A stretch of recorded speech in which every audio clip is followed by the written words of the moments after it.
All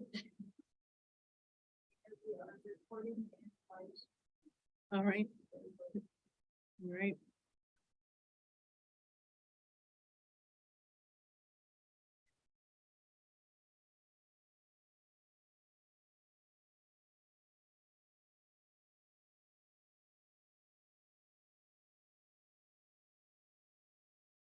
Nathan is? Oh, there he is. Okay, great. All right. Then I am going to go ahead and get going. I know Luke isn't here. He may be running real late from work, so we'll go ahead and call the Moab City Council meeting to order on April 25th at 5 o'clock. We're meeting early today because we have a great workshop and that's going to take up a lot of time. So we wanted to call the meeting to order and move right into the workshop, but we will start. We started at 5:02 and I'll ask Bill to lead us in the pledge.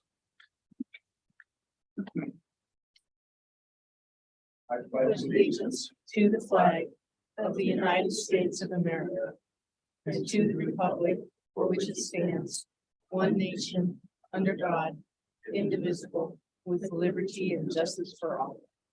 Thank you, Bill. And Luke got here just in time.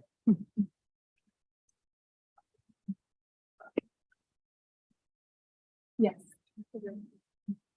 Okay, we're going to start right in with our workshop this evening. This is a really important workshop, and and it's been a long time coming. I want to acknowledge Ronnie and her persistence in getting us to have this workshop. I think it's an important discussion for us to have, and we were waiting for the time when the Water Utility Resource Management Plan was at a point that we actually had something to update you on, and so the timing was perfect. Just for the public, we will not be taking public comment during the workshop. However, if you have comments, you're welcome to stay for citizens to be heard right after and make your comments then. If you have any questions, please direct them to staff outside of the workshop. And so I also want to mention that, you know, water is a big deal for all of us, and we live in the desert. And I think the city is in a really good position because we have great experts that are working with us and in the planning process for looking at the future of water in Moab and in Grant County for that matter. We have our city attorney, who is one of the best experts in the state on water policy, and his partner, Jeff. And then we have Mark Stilson, who is our state water engineer. That has also been a tremendous resource for us. Our city manager has got a degree in water and environmental law, worked with Public Works up in Salt Lake City. She has a great understanding. And then our city engineer, who came to us and studied water, but came to us from a bigger desert than ours. And that was his focus down in Arizona. So I feel very fortunate that we have access to these folks with this expertise. I know for me personally, I was very concerned about our water situation. And once I became the mayor and I had the opportunity to meet with Nathan and his staff and Chuck and Carly and our conversations that have been ongoing, I felt a lot better about where we're at. And I hope that the community and the citizens in the audience and who watch this on YouTube will feel okay about where we're going with our planning here at the city for water. So with that, I'm just going to turn it right over to Carly. This workshop is probably going to take us about an hour with presentations, and then we'll open it up for questions afterwards. So Carly. Thank you, Mayor.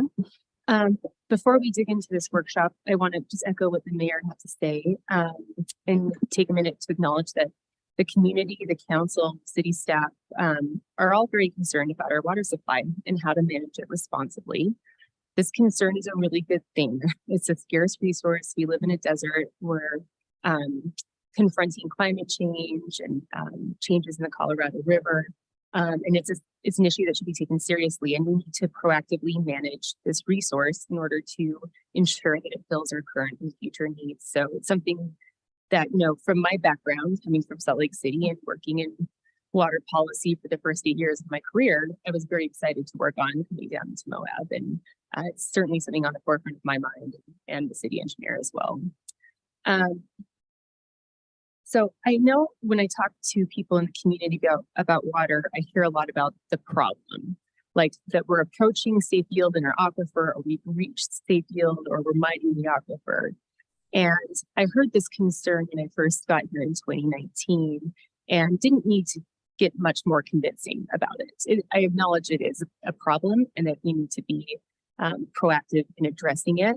So what the city has done is moved on from obsessing about the problem and taking instead real concrete steps to developing actual solutions. So the question of is it a problem? Is it something we have to fix? I feel like it's been answered a long time ago by the city.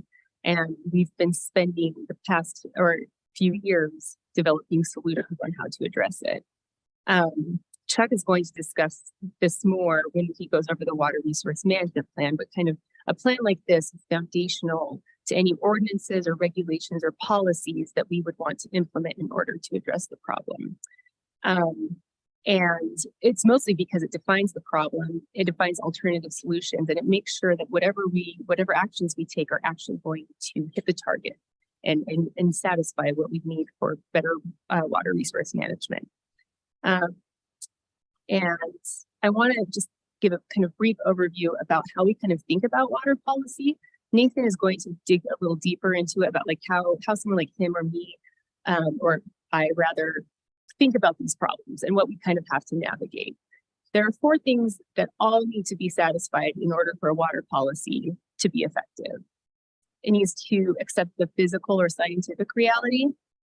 This one was the most frustrating for me up in Salt Lake City to explain to people because, in Salt Lake City, they have source water from the Central Wasatch Mountains, which are heavily recreated.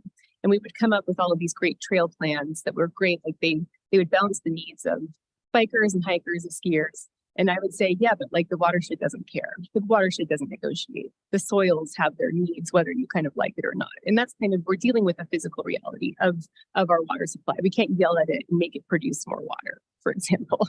So it's something that you have to understand. And it's usually kind of a hard fixed reality. But you need to be making sure that you are considering it and that any solution you have is satisfying the scientific or physical reality.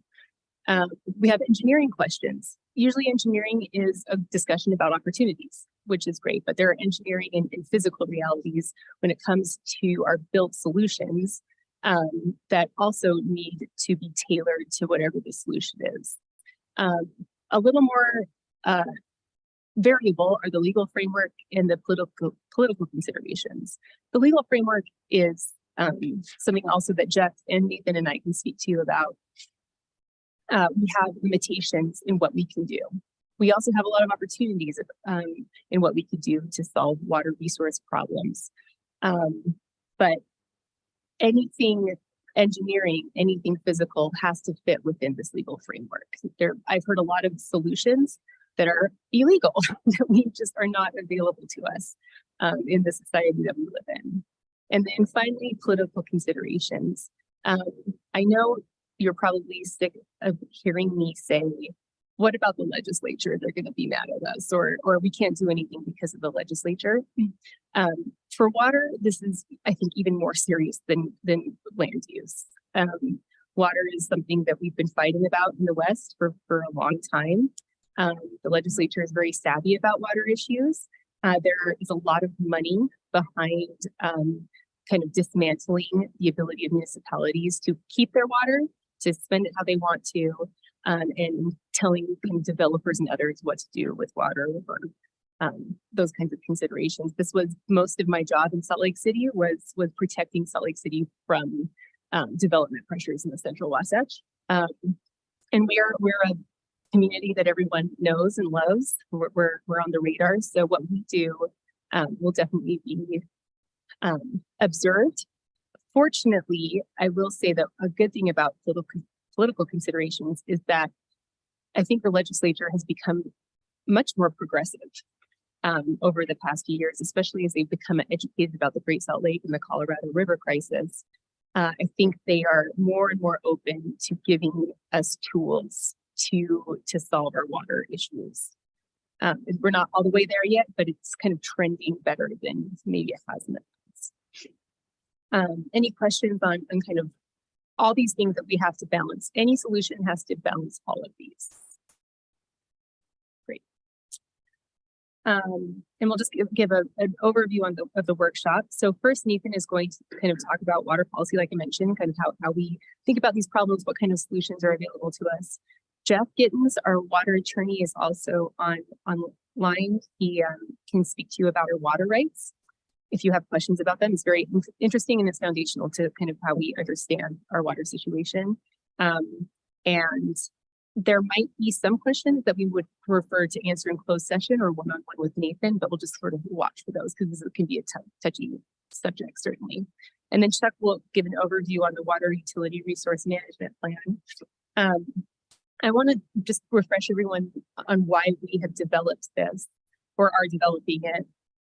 A few years ago, when I first arrived in Moab, it had just been the state engineer had declined to develop and implement a groundwater management plan for our aquifer, which was sort of a dissatisfying answer, in my opinion, because it would be nice if we had a cohesive management of the aquifer.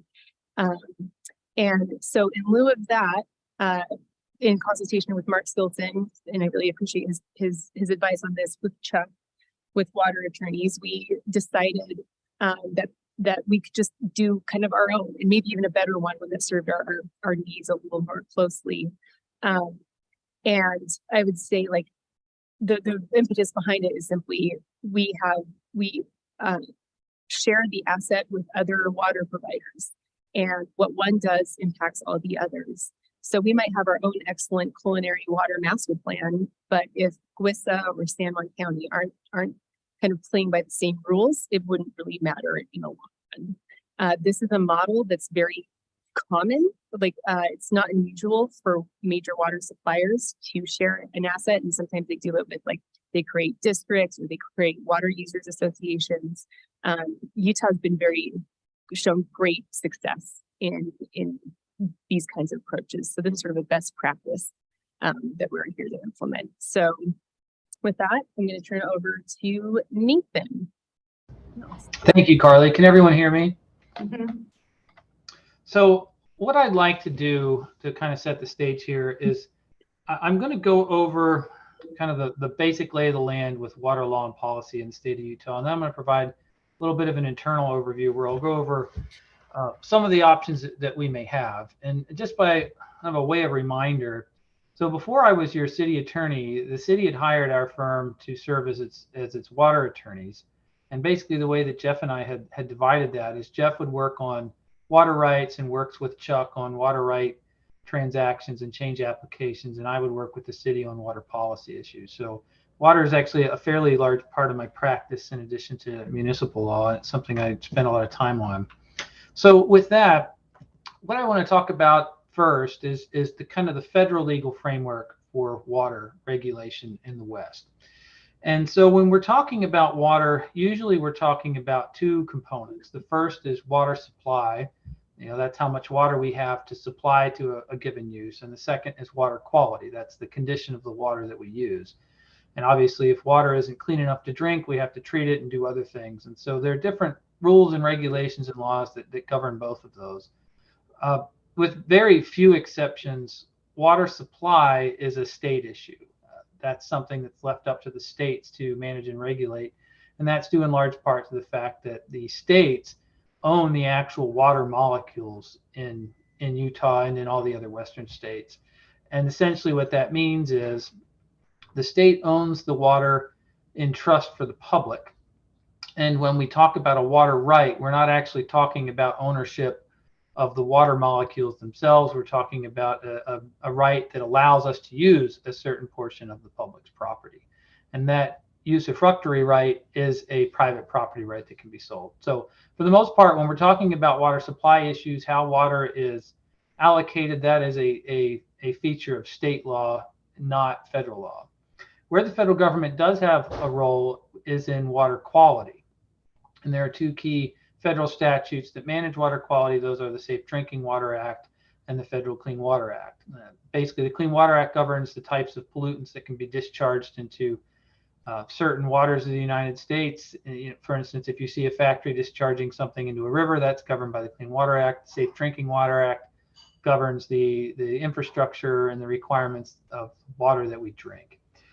Under that model, the state has authority through a concept called cooperative federalism. So the federal government basically sets the floor. They set the minimum requirements under these statutes, and then the state can actually get approval to implement those programs.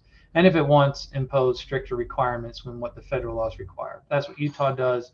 So Utah manages a Clean Water Act program in Utah, and it manages a Drinking Water Act program in Utah. But what I really want to talk about mostly, having provided that framework, is state law, because I think mostly what we're concerned about right now isn't the quality, it's rather the quantity. And so under Utah law, people that own water rights, and when I say people, I also mean entities and government entities like Moab, those water rights are regulated by a state agency called the Division of Water Rights, also known as the state engineer. And so whenever we want to do something with our water rights, we usually have to do so through some type of a permit or approval from the state engineer's office. You guys have municipal water rights. Municipal water rights are probably the most flexible water rights in the state. You can use those for a variety of purposes. And you can also hold municipal water rights for future uses without having to use them. And that's a key point, because in the West, we have something called the prior appropriation doctrine. And what that means is if you don't use your water rights, they could be lost through what's called abandonment or forfeiture. We also have a concept called priority. And what that means in the West is whoever started using the water right first gets to keep using it longer than people who came after them. So if you have a junior priority date, say your water right was first put to use in 1935 or 1980, and someone else has a water right that was put to use in 1890, if the state engineer has to come in and there's not enough water for everyone, they're going to cut off those junior users with the later priority dates first. And so the older the right, the better and more valuable it is, because it's less susceptible to being curtailed during a time of shortage.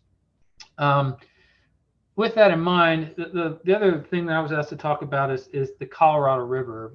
And I think, as some of you may know, I'm the general counsel for the Upper Colorado River Commission. That's the interstate agency that was formed by the 1948 Upper Colorado River Basin Compact. And that essentially is a way to organize Utah and the other three upper basin states of Colorado, Wyoming, and New Mexico to work together on Colorado River resources.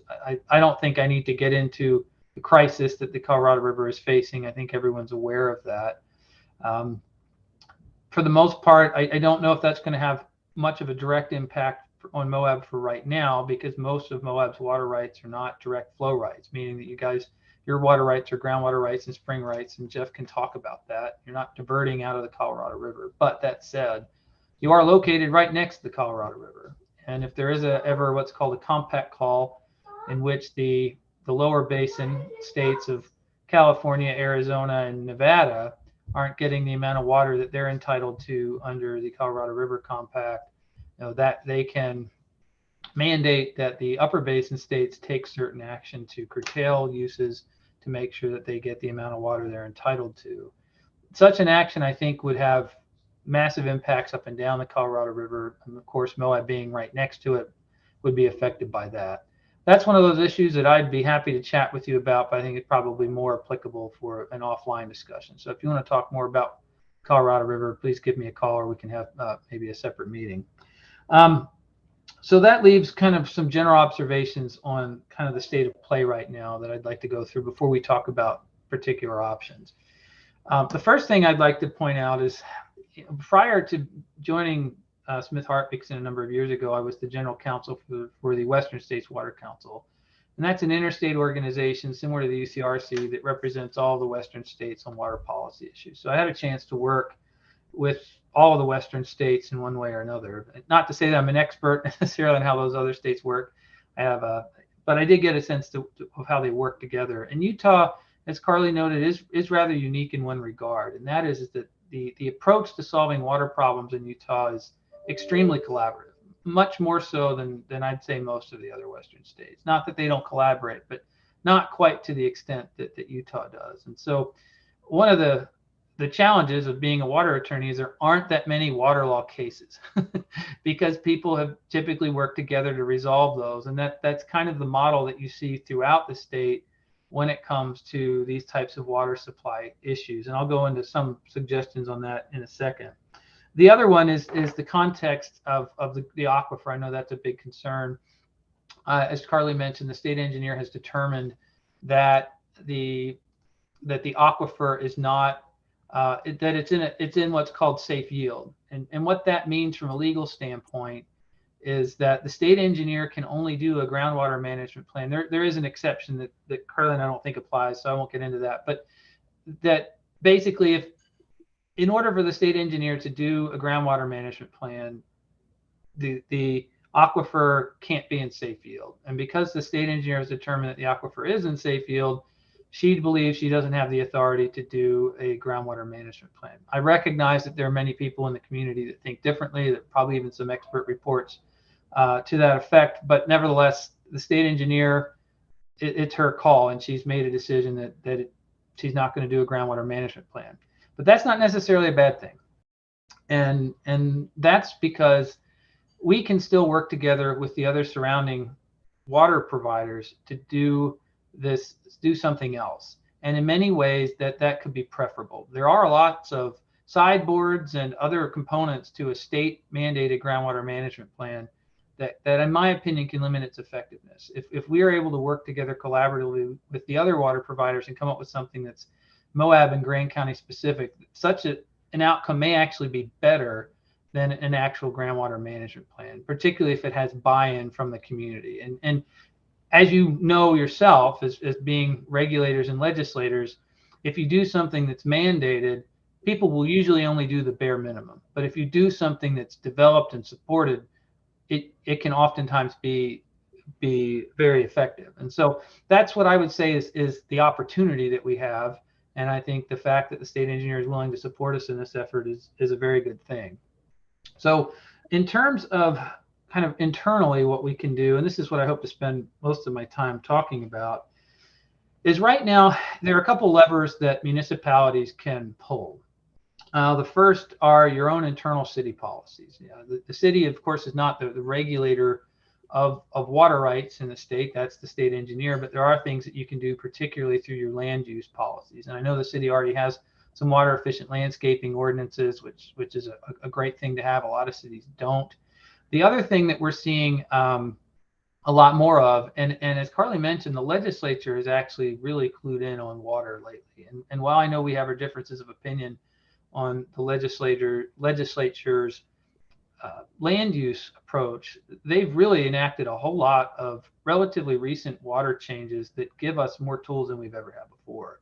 And one of the things that we're seeing a lot of is a desire from the legislature for cities and municipalities to use their land use plans, their general plans in particular, to marry that with water planning. And so that's, I think, part of what you're working on with this plan now. I hope that that's something that you could include in your general plan so that you make sure that whatever land use decisions a city is making is done in concert with water availability and water considerations. So you've already done the landscape ordinance. Marrying this to your general plan is another thing that you could do. One other thing that I think might be an option that is kind of somewhat creative, but it's now something we can do under the law that wasn't always allowed.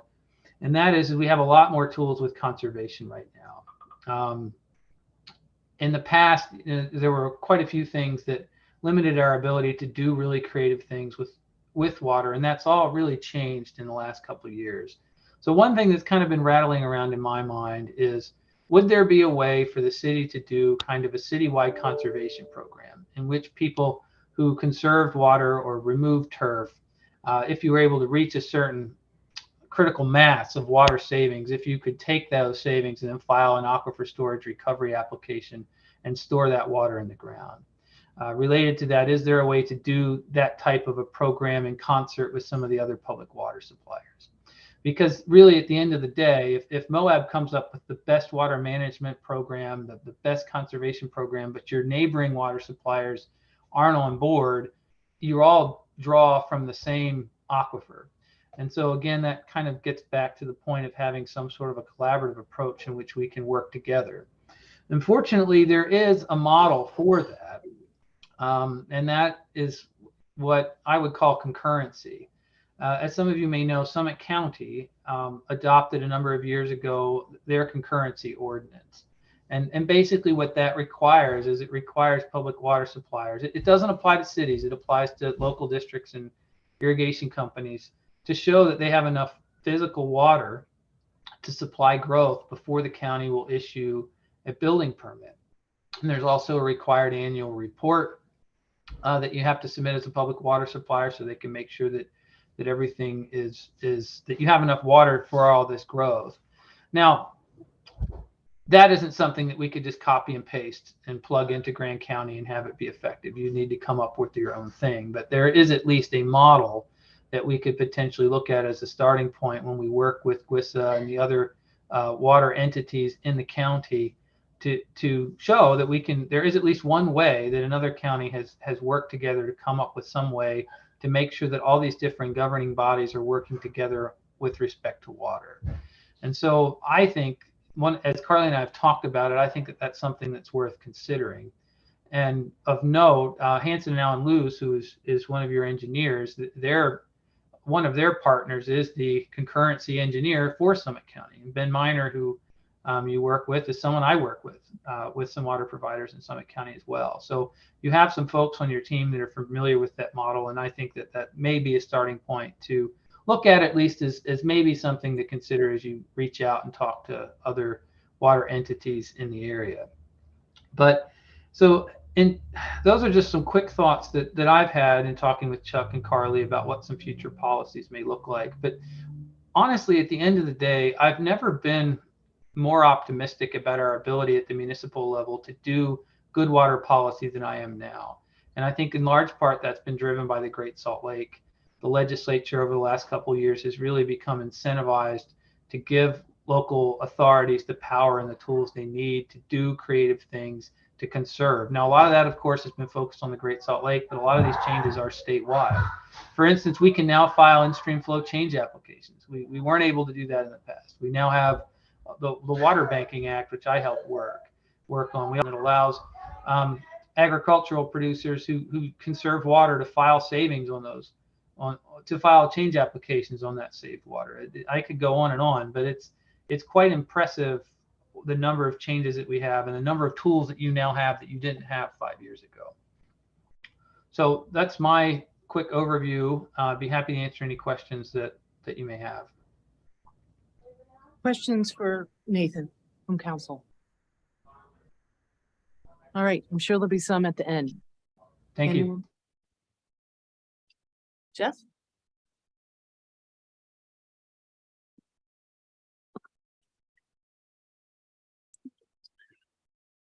You're muted, Jeff. Sorry about that. I was so worried about getting the stuff on the screen, I forgot about the muting. I was asked to give a little bit of a summary on the city's water rights. And one of the good things about the city's water rights is that the Division of Water Rights has been going through a general adjudication of water rights in the area. So all of the city's water rights have been reviewed and looked at and have been put in what's called a proposed determination in recent years to, lay out all of the water rights, not just the city's water rights, but all of the water rights in the area. So we have a good idea of what the city's water rights are. I've done, a number of inventories for, 30 or 40 cities and towns across Utah.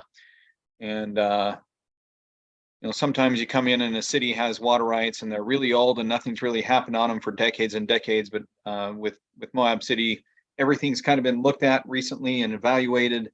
And so we have a very strong idea of what the city's water rights are. So I put up on the screen here just a few notes about the city's water rights.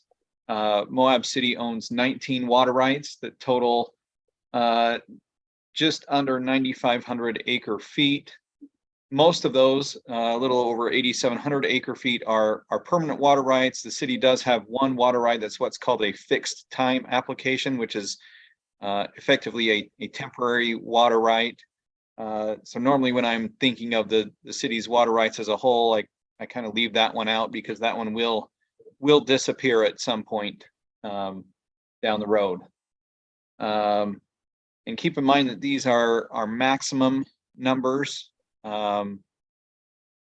That a lot of these are based on, taking it what is a flow amount, cubic feet per second, and assuming that you divert that 24/7, 365, which may not always be the case, may not always be feasible, but these are our maximum numbers on the acre feet.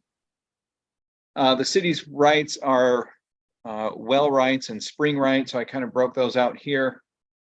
About 6,400 acre feet of the city's water rights are well rights. And some of that is in some inactive wells that at some point the city will either activate those wells, drill replacement wells, or those water rights could be moved to other sources or to new wells. The city has about 1,400 acre feet of spring rights. And then there's one water right that allows for diversion out of both wells and springs, and that one represents about 1,600 acre feet. The city's current water use, it varies, as you might imagine, but it's in the 2,200 to 2,300 acre feet per year range. So that means the city's using, between 25 and 30% of its permanent water rights or its maximum. The city's holding the remainder for the reasonable future need of the public, as Nathan mentioned. Cities and other public water suppliers are allowed to hold water for the future use of the public and not have it be subject to forfeiture and abandonment. And that's defined as what the city needs for the next 40 years. So the city does have a good stockpile of water rights. Again, they've all been reviewed and quantified recently. And it's always nice to have a good portfolio of water.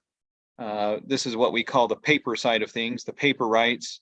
Obviously, the other part of that is the wet water, having the water sources to draw the water from.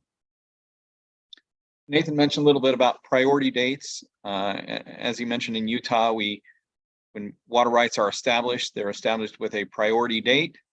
And it's essentially a line of water users of who gets water in first priority. And so obviously the closer you are to the front of the line, the better you are. And so I just broke out the city's water rights a bit here. So the city has some older water rights. Those are mainly spring rights from some of its springs that total about 650 acre feet. The largest portion of the city's water rights were established between the 1920s and mid-1950s. That's about 6,500 acre feet. And then since that time, the city has about 2,300 acre feet additional water that it has established. So the city doesn't just have one place in line. It has, several places in line at the front, at the middle, and a little towards the back. But those are the priority dates. So every water right has a priority date. I was just going to pull up here. I mentioned to you the proposed determinations that list all of the water rights in the Moab area. And so this is, there's two areas around here, what they call Moab North and Moab South. This is the priority schedule for the Moab North subdivision that you can look at in the proposed determination. I'm not going to go into detail on this. I just want to kind of give you an idea of what we're looking at here. So if I go down here to the underground sources, this is the line of people starting with the earliest going to the latest of all those who have underground or well rights in the Moab North area. So you'll see the earliest ones start at 1884. And as we go along, all the yellow ones are the city's water rights. So we have the city here at 1956, and 1958, and 1958. And you'll see there's lots and lots of water rights. A lot of these are very small, maybe just for single family homes, but there's pages and pages of water rights, many of which come after Moab City in line. So that just gives you some idea of what we're dealing with. This is for the Moab South area, kind of the same idea.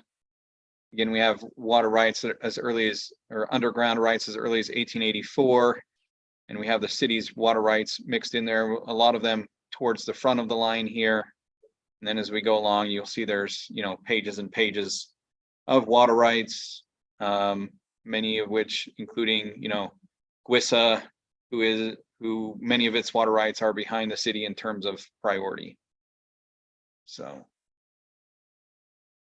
let's see here.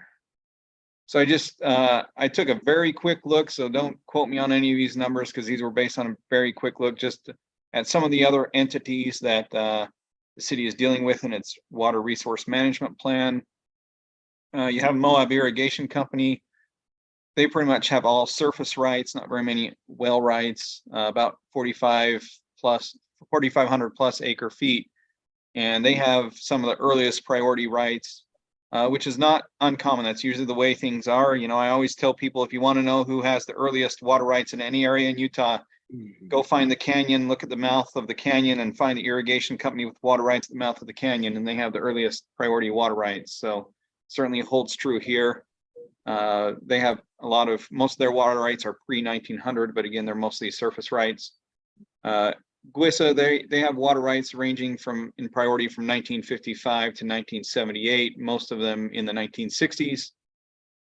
We have tied to GWISA's Grand County Water Conservancy District, who has some Colorado River rights with a fairly late priority of 1969. Some well rights ranging from, you know, they have an early one in 1900 and then a number ranging from 1959 to 1973. And then we have San Juan, Spanish Valley SSD, who's kind of the late comer to the party. They have some San Juan River water rights with a 1966 priority date. They have, as I'm sure a lot of people are aware, they've moved some of that water up into this area. The state engineer allowed 500 acre feet to be diverted from groundwater in the Moab Spanish Valley under a 2011 change application. So again, when we're talking about, you know, who's in line, Spanish Valley is kind of the end of the line, or at least pretty close to it. So that hopefully gives you some idea of the city's water rights, and also a little bit in comparison with some of the other kind of larger water providers in the area. Thanks, Jeff. Any questions for Jeff? Ronnie? Sorry, Jeff, I didn't quite hear you. Can you just restate of the city's water rights? How many are surface versus groundwater? So there is about 6,400 acre feet is well water. 1,400 acre feet is from springs. And then 1,600 acre feet is a mixture of springs and wells. They have one water right that allows for water to come from both springs and wells.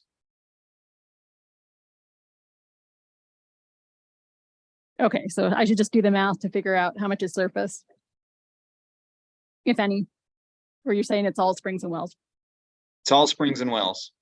Okay, sorry, I thought you said earlier that a lot of the rights were surface. Okay, No, I'm sorry, that was Moab Irrigation Company has gotcha. surface rights. Yes. Anybody else? Kaylin? How readily can a water rights holder move a surface right to a well diversion? And does that ever affect their priority? So generally speaking, you can move your surface rights to well rights or underground rights. Each area in the state kind of has its own policies for what is and isn't allowed on that front.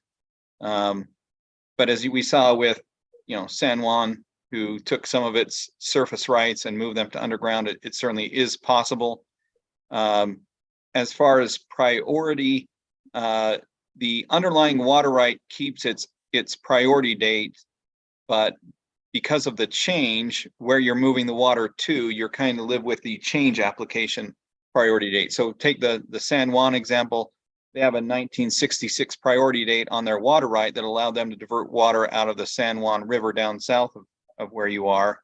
And it still has that priority date, but when they filed a change to divert it out of groundwater up in the Moab area, now in terms of any impact on that local aquifer and other water rights in that area, they're the latecomer with the priority date of their change application. So it kind of becomes almost like a hybrid situation with the change applications. You kind of have to, there's analysis as to both.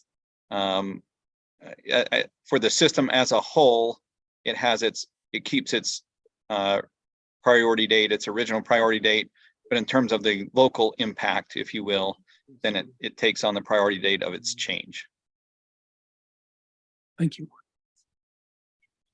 Thanks, Kalen. Anybody else? Questions for Jeff? All right.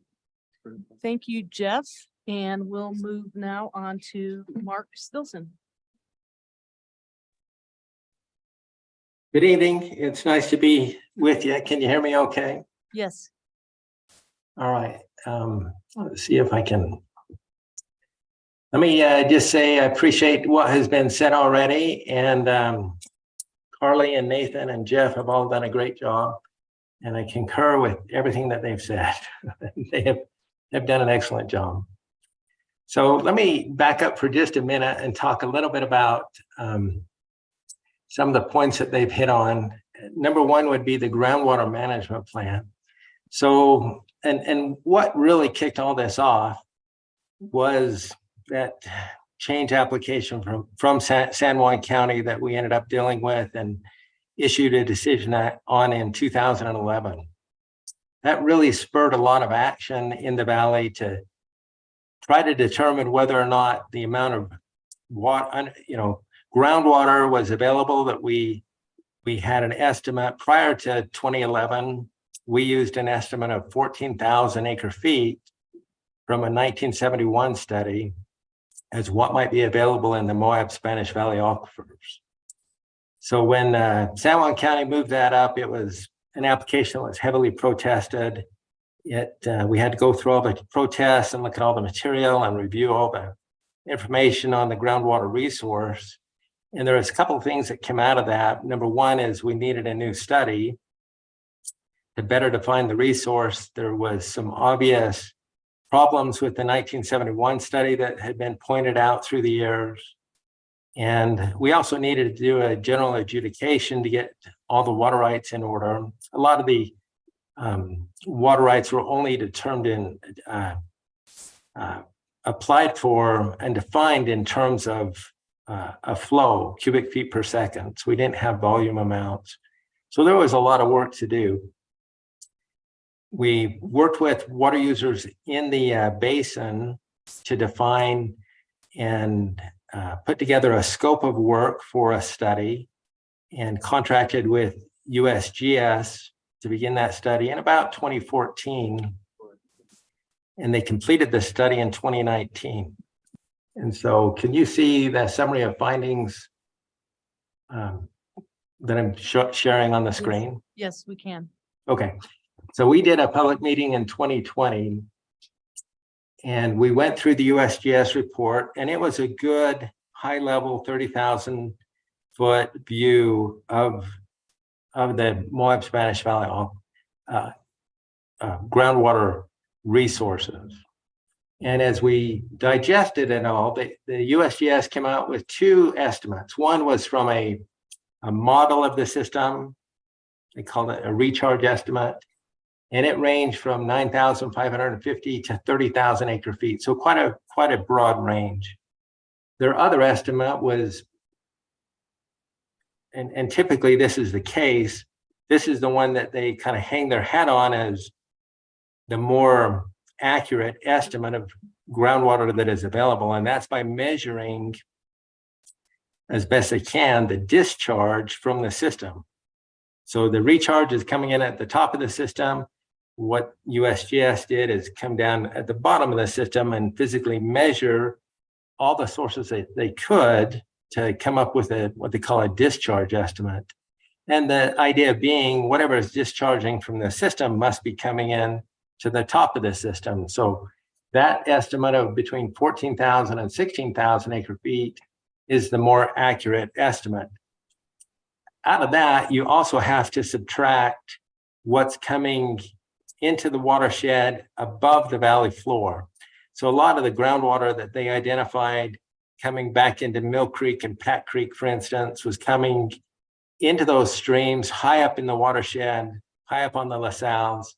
By the time it hit the valley floor, it was what we would consider surface water. Even though it originated from groundwater sources, it's not available to groundwater appropriators because it's flowing in Mill Creek and Pat Creek.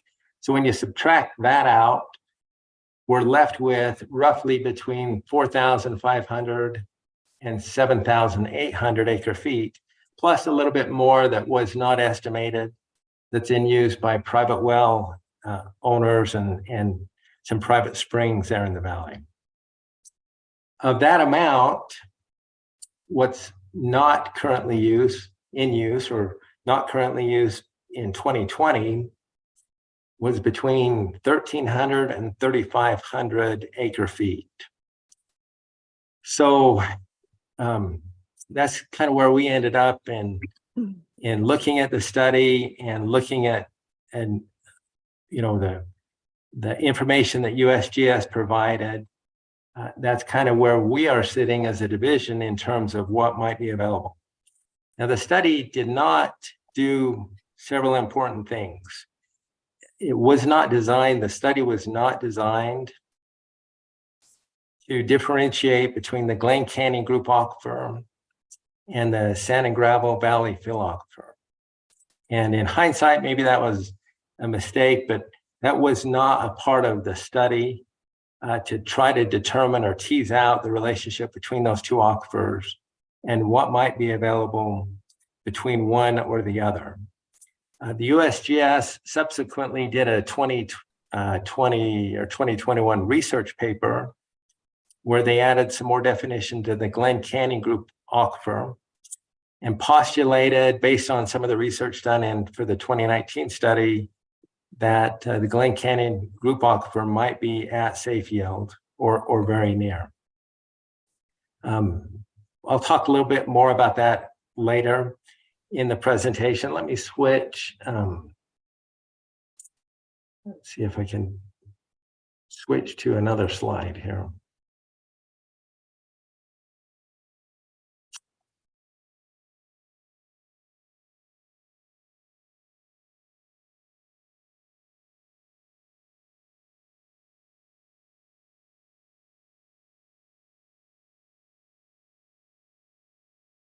Did that do it? Do you see Yes. the over? Okay.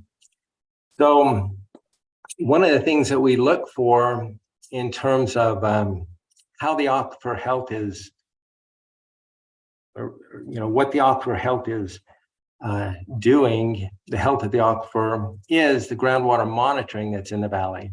So we did a series of presentations and looked at the northern part of the valley, the central part of the valley, and the southern part of the valley. So the northern would be up near the Colorado River. And in this slide, you can see that there really has not been much of a decline in the groundwater table elevation. And this is a well that's right across from Zach's Pizza Place there in Moab. And you can see the measurements taken since 1990 through past 2015 are all about the same. So the groundwater table is maintaining, and it's very close to the ground, to the ground surface as well. It's less than 10 feet below the ground surface. So there did not appear to be too much problem with the aquifer in this location. However, there are several important springs that come into the bottom part of the valley, including Watercress and Skakel. And we did not have enough information on those springs to determine a trend, whether or not they have been decreasing over time. And then there was also insufficient information on the outflow of water to the Colorado River and the interaction between the brine and freshwater layers. The 2019 USGS report gave us some information, some better information of the outflow to the Colorado River. And we would love to have some additional science on that. The next part was the central part of the valley. And this was interesting. The central part of the valley saw huge declines in the groundwater table elevation in the 1970s. So there was quite a bit of pumping. This is before Ken's Lake was built. There was quite a bit of pumping that targeted the central part of the valley with the ranches out there and the big center pivots. And the groundwater table declined from around 25 feet to almost 50 feet below the ground level. And then in the 1980s, there was a huge recharge. So you can see the decline and then this huge recharge that comes up through those wet years of the 80s. And since that time, there's been a moderate decline of the groundwater table, but it's put us back to about where we were in the 1970s. So in 1971, the groundwater table was 22.5 feet below the ground surface. In 2017, the groundwater table was 21.5 feet below the ground surface. So water table elevations, not much different from the 70s. Again, insufficient information on spring flows. And then in the southern part of the valley, there really was not enough information, not enough monitoring wells to really give us an idea of what's happening down there. From all of this work, there were some recommendations put forward about continuous spring discharge measurements. These are USGS recommendations made in 2020, that it would be great to have some better measurements on springs. It would be awesome to have continuous well level monitoring, an additional stream gauge on the lower part of Mill Creek, which has been installed, an additional stream gauge on Pat Creek, which has been completed, some additional water quality and chemistry testing, and then utilize the Furnish data program to publish water level data collected by other agencies. That's one of the things that we pointed out. There's a lot of people collecting data on the groundwater and the elevation of the water table, but it's hard to find it unless you know where to look. There's a bunch of different agencies, and so being able to bring up that all together and put it in one place would be a good thing. Then submitted an additional study to develop more data that could be used in a future numerical groundwater flow modeling. And with that, some new monitoring wells. So there's three really pivotal areas of study that need to be completed. Again, the 2019 study was a big picture study, and now to focus in on some of the key components of this system would be down in the lower valley with the Matheson wetlands. And we have participated in funding a study with UGS, and it's anticipated to be completed at the end of this year or 2024. And that's principally focused on that brine layer. There's a brine layer sitting under the lower part of the valley, under the wetlands and under Moab City proper. That one of the questions we have is there's more groundwater development up the valley. What's going to happen to that brine layer? Is it going to just stay static where it's at? Is it going to move? Is it going to rise in elevation or move further up the valley? Nobody has answers to that right now, but hopefully this work by UGS will give us some idea of what that brine layer may or may not do. We would like to see some additional work on the Glen Canyon Group Aquifer, and this would be centered on the Mid-Valley. If we want to know whether or not the Glen Canyon Group Aquifer is at safe yield, we would suggest a study that specifically targets that aquifer and is designed around that question. And that plays into how much connection there is between the Glen Canyon Group Aquifer and the Valley Fill Aquifer. The 2019 study indicated that Pat Creek is the major player in the Valley Fill Aquifer. But the two aquifers sit right on top of one another. So what interaction those two aquifers have, whether water is moving between the two aquifers and which direction that flow might be, or if it might be in both directions, depending on where you're at. Again, nobody's answered that question, and it's fairly critical in our mind to get some additional study in that area. Now, all of that being said, these are all important considerations as you look at managing this groundwater resource. The state engineer the Division of Water Rights has done what I would term proactive groundwater management plans in different areas of the state, meaning putting together a groundwater management plan before the basin has hit the safe yield point. Now, with either that type of plan or a groundwater management plan that is established after a basin has exceeded its safe yield, in both of those cases, the state engineer's default groundwater management plan is first in time, first in right. Meaning that if you leave it to us to regulate the groundwater resource, the tool that we have available by statute, by law, is first in time, first in right.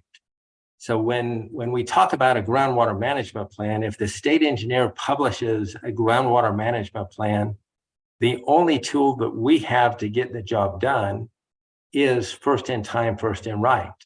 But the beauty of a groundwater management plan is that it allows stakeholders, water users within the basin to come in and say, hey, state engineer, we don't think that doing regulation by first in time, first in right is maybe the best way to go about it. Maybe it's very inefficient, or maybe there's a segment of the groundwater users that need some special consideration. And we want to propose some different and creative solutions to our groundwater management that is not simply first in time, first in right. And that's been done. There's basins within the state where the groundwater users, the stakeholders have gotten together and they have proposed creative solutions to the state engineer on how to implement groundwater management. Now, when our state engineer, we made a trip to Moab and we met with the former mayor, and our state engineer has expressed her opinion, just like Nathan explained, that we certainly have the ability that when a basin has exceeded its safe yield to come in and implement a groundwater management plan to get the basin back to safe yield. And that's happening in Cedar City and Beryl Enterprise. And it's being initiated in several other basins around the state. Now, our state engineer pointed out that if a basin has not yet exceeded its safe yield, then what exactly are we regulating? We're not cutting anybody off. Yes, it's important not to blow past safe yield, but what's our regulatory authority to do that? So in my discussions with Carly and with Moab City and Grand County, Grand Water and San Juan County, we pointed out that our default position on a groundwater management plan is the same, whether it's proactive or after we've blown past the safe yield. It's up to the water users to come in with creative solutions and say, here's how we want to manage this groundwater resource in a way that either brings us back to safe yield or keeps us from exceeding safe yield. And my point was, you can still do that. You don't need us to lead that effort, in the sense that Moab City and Grand County and San Juan County can sit down, which they have, which they are doing, which you are doing, and create and craft solutions to this groundwater management dilemma that you're facing of how not to exceed safe yield. And that's perfectly okay. And as municipal entities, you can enter into agreements and cooperatively work towards managing this resource for the benefit of your citizenry. So I applaud Moab City and Grand and San Juan County for moving forward and being proactive in this manner and working on this plan. And Chuck and Carly, you guys deserve a lot of kudos and a lot of credit.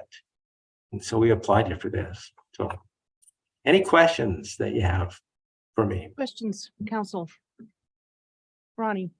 Mark, I have a bit, thanks for this presentation, the one you did in front of the commission as well, and your visits to the GWISA meetings and the MOP meetings. Always get something out of that from you and Chase as well.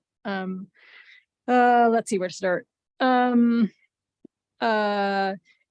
So the average person listening to this would be right to be potentially confused, right? Or especially if they've been reading the paper, because we've definitely had times where we've said we're potentially approaching, if not at safe yield with the Glen Canyon Aquifer, but then at the same time having other people in the state say you're not at safe yield, and then having discussions about you could do another study to figure out if you're at safe yield.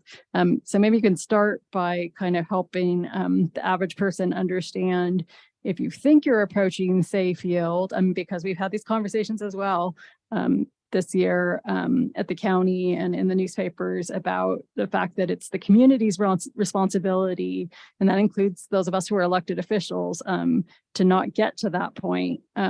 So help us understand what's it going to take for us to know if we're there. I am aware of some other tools we can take to try to avoid getting there, but I am curious what you generally advise people. And I have followed, your full presentation on all of the 2020 recommendations and kind of where we are and more monitoring and where that would be good, or more chemistry and water testing and the potential for new monitoring wells. But I am just curious, like if we talk about that study to figure out if we're already at safe yield in the Glen Canyon Aquifer, I know one of the things the county asked you is like, what are the first things we should be starting with? So I'm just curious, since it seems to take that to trigger some things in the state, and hopefully you don't have to get there, but since it sounds like we might already be there, are you suggesting that that study is the first thing we start with in our case? Sure, you bet. So, and I appreciate that question, and that's a really good question. And I apologize because I feel like I'm feeding you with a fire hose on all of this information, because literally we've been dealing with it for over a decade now. So there's a lot to digest. And again, let me back up. And the 2019 USGS study was a good study. It gave us a lot of good information, and it expanded our understanding in a lot of areas for the Moab Spanish Valley watershed. What it was not designed to do was to look in detail with the two aquifers, the Glen Canyon Group Aquifer and the Valley Fill Aquifer, and try to determine how much of that water that USGS said is still unused within the valley, which aquifer that came from. And the USGS came back, like I said, did a research paper and postulated, based on some of that research that was done in 2019, that the Glen Canyon Group Aquifer may very well be at safe yield. And that's possible. It might be at safe yield. But what we would suggest is that let's actually craft a study to look at that question. The 2019 work was good, but it did not specifically, it was not crafted to answer that question, I guess is what I'm saying. Okay. Yeah, I appreciate that. I mean, just having listened to all of these meetings, and then also the Grand County presentation from Laurel Hagen on water rights, it leaves one with some questions. I didn't know in this presentation, are you going to go through the status of the 8 recommendations from the 2020 study? Or I didn't know if time had been allotted for that, only because I thought that was really good in the county presentation. I don't think we're going to get to that point. Okay. Yeah, I wasn't going to go through all of that. Okay. But So- one of the biggest recommendations would be to do some additional study on the Glen Canyon Aquifer and the Valley Fill Aquifer and their interactions. Okay, because there was so much information in that presentation. So I would just encourage colleagues to watch it. But I mean, there's so much information stuff that you had in there about the importance of understanding the mixing and what we know and what we don't know. And obviously, you know, from attending the MOP meetings and, you know, discussions with Chase and Dr. Lockmer, I mean, there's also some sense that we may already be at the point where we have sufficient data where maybe, you know, the next thing we should be doing is modeling. So I've heard you make some comments on modeling before, but I'm going to give you an opportunity here if you have anything to say about it. Yeah, your models are as good as your input data. And you have a very complicated system down there. So you could do a model right now and it would, you know, it may be valuable, but you're just using the data you have. And so if you're trying to model the Glen Canyon Group Aquifer, you have some data. Would the model be better if you did some additional study and targeted that specific aquifer and tried to, you know, answer some of the questions in detail about, hey, let's try to tease out this relationship between the Glen Canyon Group Aquifer and the Valley Fill Aquifer. Then you'd have a better model. So I don't know if that helps, but you're going to get out of the model the data, the quality of your model results is going to be reflective of the quality of your input data. Okay. Now- Okay. Go ahead. So that's kind of where I tied in the groundwater monitoring. The more groundwater monitoring we can do, right now, our groundwater monitoring system is mostly made up of a bunch of abandoned water wells. And we don't have a good idea if the water we're measuring is Glen Canyon Group Aquifer water or Valley Fill Aquifer water or a combination of both. So you may have heard me say this many times that one of the next things we should do is study our groundwater monitoring system, see if we can determine where the weaknesses are in that system and what additional monitoring might could be done to bring it up to a higher level. And if you're watching that system closely, and that's why I put up some of the graphs, if you're seeing a steep decline, then that's a good indication that maybe you've exceeded safe yield.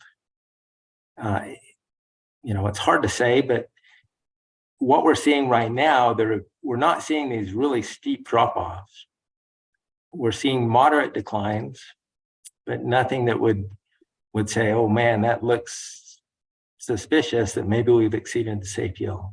But I do believe I've also heard you say, for example, at the Grand County meeting on, I think it's the 21st of February, that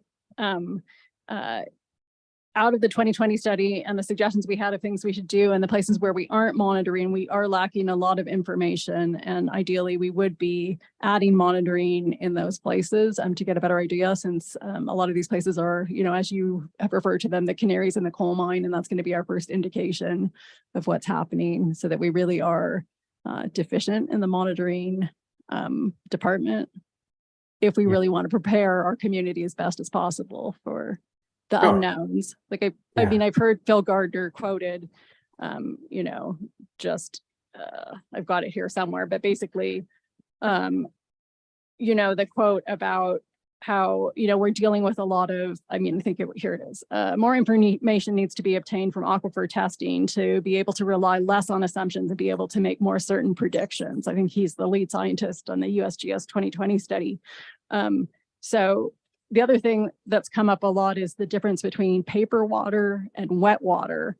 And so I can understand people would be hesitant to try and make a guess at how much is wet and how much is paper. But I mean, I've definitely heard it said by multiple people that we know the city has a lot of paper water rights, and we know GWISA does too. The county proper, not so many.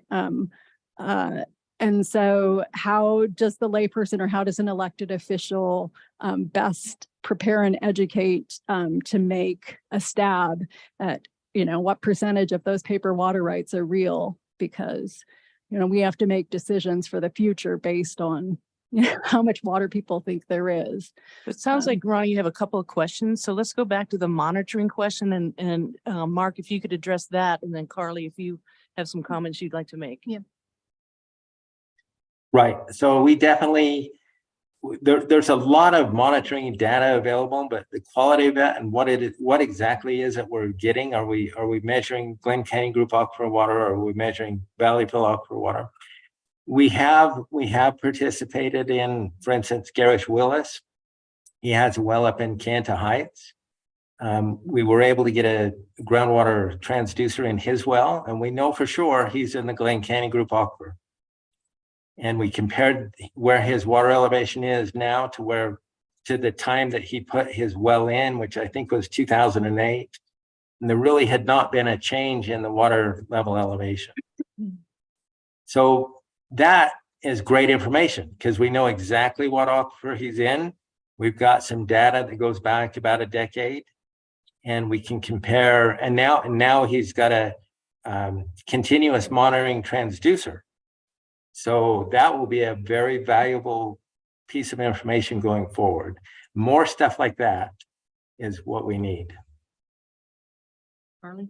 Yeah, I think there's another component to this, Mark, and I guess there's a question of how do we determine whether we're hitting safe yield and what do we do about it, right?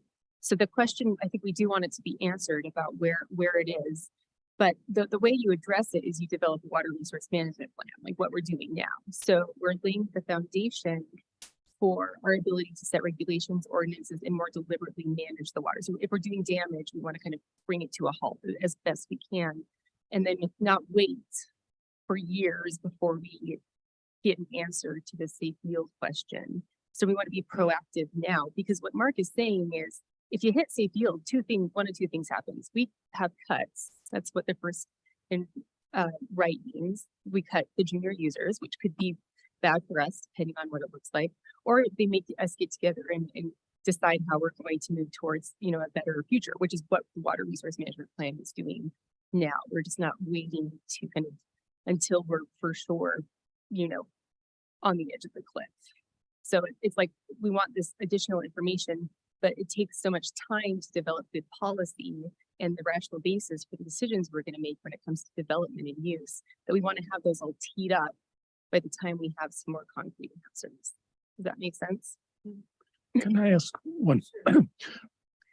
I noticed that in the proposed budget for next year that money has been added for weather monitoring. Mhm. So it does, Yes, I have the impression that the city is also going to be investing in that.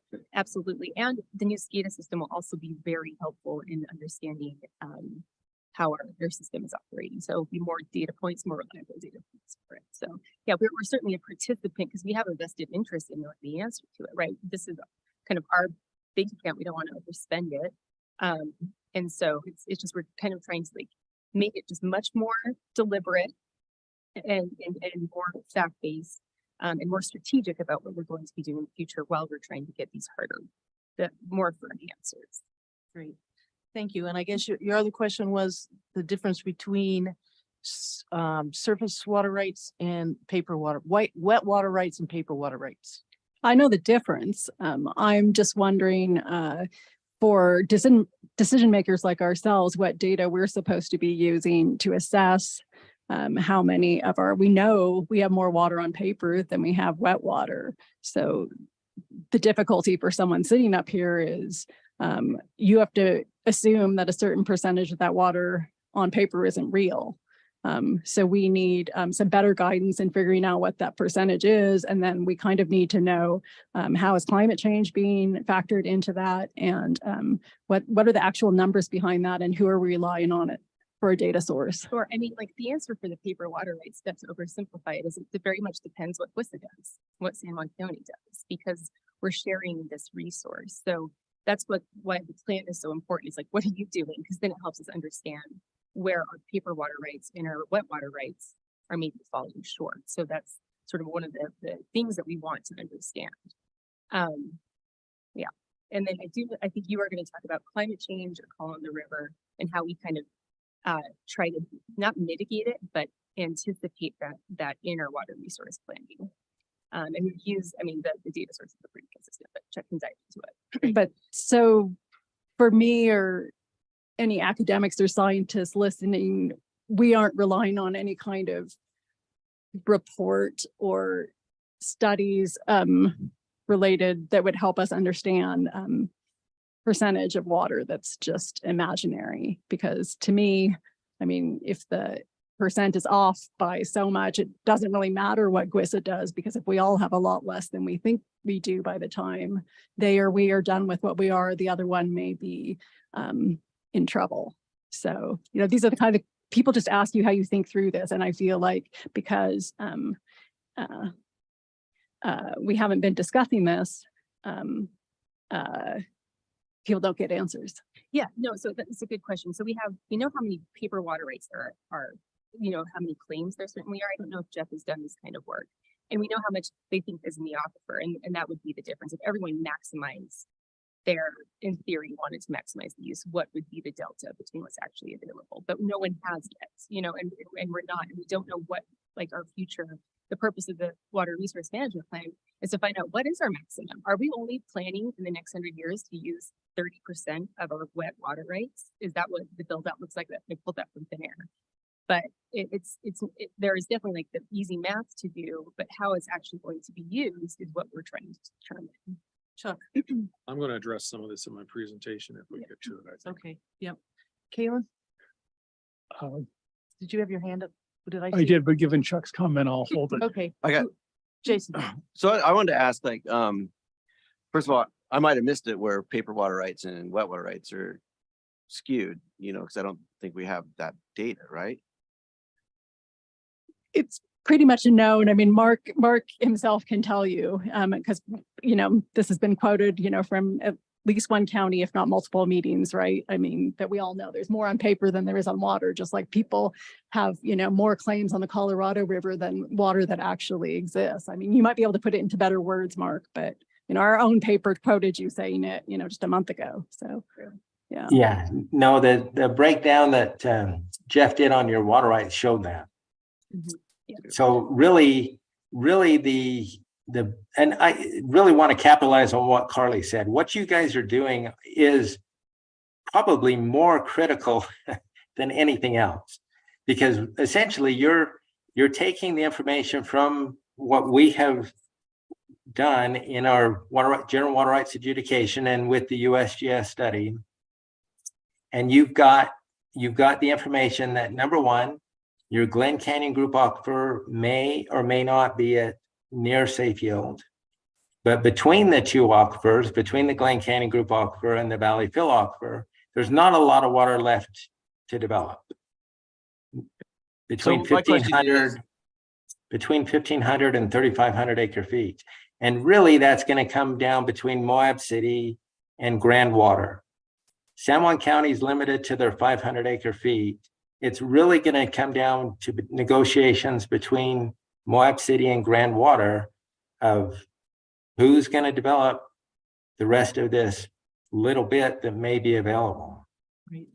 So I guess my question would be, we saw the big dip before they put Ken's Lake in when they were pumping for agriculture or whatever. They put Ken's Lake in. The aquifer came back up and it's kind of maintained. In that 30 years or whatever it's been since Ken's Lake has been in, what is the amount of acre feet that Moab has used per year during that time? You know, did it start out where we're using 1,500 acre feet, now we're up to 23, or where have we been for the last 20 years? And that aquifer's kind of stayed about the same or stayed at the same level. Same with the, you know, the Zax one. And then my second question would be, is if we have, what is it, 6,300 or 9,300? I can't, 9,400 acre feet of water. We're only using 23, we're only using 27%. We want to protect those water rights. I think that's the whole case. The whole point of this is, what are we as a city going to do to secure those water rights in the future and make sure that we have those? And so that those water rights don't get allocated, you know, so that whoever the secondary water rights come in. So I think once you give away water rights, you're never getting them back. right. You know, and so that's kind of my whole point of this whole thing is Do you mean like Um, the physical water or the water, right? the wet water. The you wet know, water. the wet 93 acre, the 6,000 acre feet that we're not using. Mhm. What are we doing to secure those so that it doesn't get dispersed to the valley or wherever, that we're protecting that. But I guess my question is our population has kind of increased, decreased, kind of varied, where have we been over the years in the amount of acre feet of water that we are using? Chuck? Yeah, so in the last 6 years, it varies between 2,000 and 2,200 basically. Because we worked with Mark, we spent months getting all that. Over the last 20 years, I don't know off the top of my head. But in the last 6 years, we've been pretty consistent between 18 and 2,000 or 18 and 2,200. So that's the first part of your question. The second part of your question was a little less clear to me. It's just the second part is just, if we're not using this, can the secondary water users come in and take it? Yeah, Nathan, Oh. I think Nathan Can can Jeff answer can that. answer that. Yeah. This is our priority. Yeah. And like our water rights, which by the way, we can't alienate. We can't sell them or anything like that. They're always kind of forever. We have different rules than private water users. We have a lot of benefits as a municipality when it comes to defending our water rights. But Jeff or Nathan, do you want to talk about maybe go over the adjudication again and then what happens if they're junior users? Yeah, Jeff is probably better positioned to go over the adjudication, but I do just kind of want to caution about this topic. I think this is probably something would be better discussed in closed or offline, because I don't want to get into a legal strategy of what we're going to do to protect the city's water rights. I will say just generally that particularly with groundwater, the state does not have a lot of history in regulating groundwater from a priority administration standpoint. It's not something that the state has had to do. And so there isn't a whole lot that we can look from to see how that's going to go. But I will say that we're looking at some of the interference cases that I have personal experience with. Those are long, they're contentious, they're very uncertain. And so ideally, what I would hope is we could come up with some sort of way to work with the other entities in the valley, as we've been discussing, to not have to get into a litigation standpoint. But I did just want to say I'd be more comfortable discussing whatever legal strategy we would have in a different forum. But I think Jeff could provide kind of maybe some general points on how the adjudication works and some of the basic. And I don't need to get into it. I just want to make sure that we're not in a position where someone else can come in and say, hey, you guys have 6,000 acre feet. We're gonna, No. No, Yeah, that's- that's perfect. That's the only answer I need. Okay. I did have a question with that because I was reading a little bit about that first in time is first in right thing. And it seems like one of the components there is first person to beneficially use water can establish water rights. And so from what I understand is there is a component of the seniority of water rights, but there's some kind of provisions in there as well that are meant to prevent water hoarding. Yeah. And so we can't just completely block off access. And so potentially if somebody does have a beneficial use, from what I understanding is there are just so many layers to all the different rules and regulations that play into this is I guess it is kind of what is beneficial use defined as, and is potentially kind of what I think Jeff alluded to, that we have chosen not to use certain water rights and or held them off for the future use of, I forget the We're talking about forfeiture or abandonment of the right. I mean, potentially, I guess to me is, where is it? We have a lot more leeway as a municipality when it comes to putting them to use. So Okay. we have perfected, our water rights are perfected. And we have, I can't remember the timelines, Jeff. It's something like in a 40-year plan or something like that. So, for usual users, like a 7-year. Okay, Um, so having when- kind of a plan that's 40 years out or whatever will fall under that beneficial use, kind of. Because they recognize that for municipalities, you can understand the policy reason for giving us a Mhm. lot of time. We have to plan for the Yeah. future and we're here forever, right? So we need to be planning for water for 100 years. We might not use it for 100 years, but it might be gone and not usable if we're not allowed to keep it. So That's the public water supplier exemption. Yep. Okay, Kaylin or Tani, do you have any more questions? And I'm gonna move on to the water resource management plan discussion, Chuck, and then we can have some more questions at the end. Great, thank you. And Mark's going to run the machine because he's also well versed in this. Slideshow. Great, the next. So just thought we'd preface it with a little background. We've been proactively addressing water system issues since 2017. I'll show you how, and we'll do it into the future. And these issues include supply, distribution, storage, funding. And then remember how we came to council, and council 3 years ago raised water rates so we could start replacing not just the distribution system, but start spending money on supply as well, i.e. the new well number 12, which we drilled and we got 575 gallons per minute out of it. So funding is a key component of, in these issues as well. And so kudos to council for raising those rates because they were so low. Previous staff couldn't get anything substantially done. We've also spent a lot of time with DWR on water rights. And finally, Carly and I have been working on policy with our sustainability director. We've been to council several times of that over the last 5 years, not for adopt this, but at least discussions about possible policies. So we'll continue to do that. Council meetings prior to the resource management plan in 2018, we brought the Kencombe Phase 1 hydrology environmental system analysis to council. In October of 18, we brought the water distribution and storage master plan was adopted by council. And I won't go through all of them, but in July 13th of 2021, we had a water resource management plan workshop, which really was kind of, in my mind, pardon the pun, a watershed moment in how the city is addressing waters and the future needs of our system. And then, of course, in the same meeting, we had a discussion about water conservation plan updates.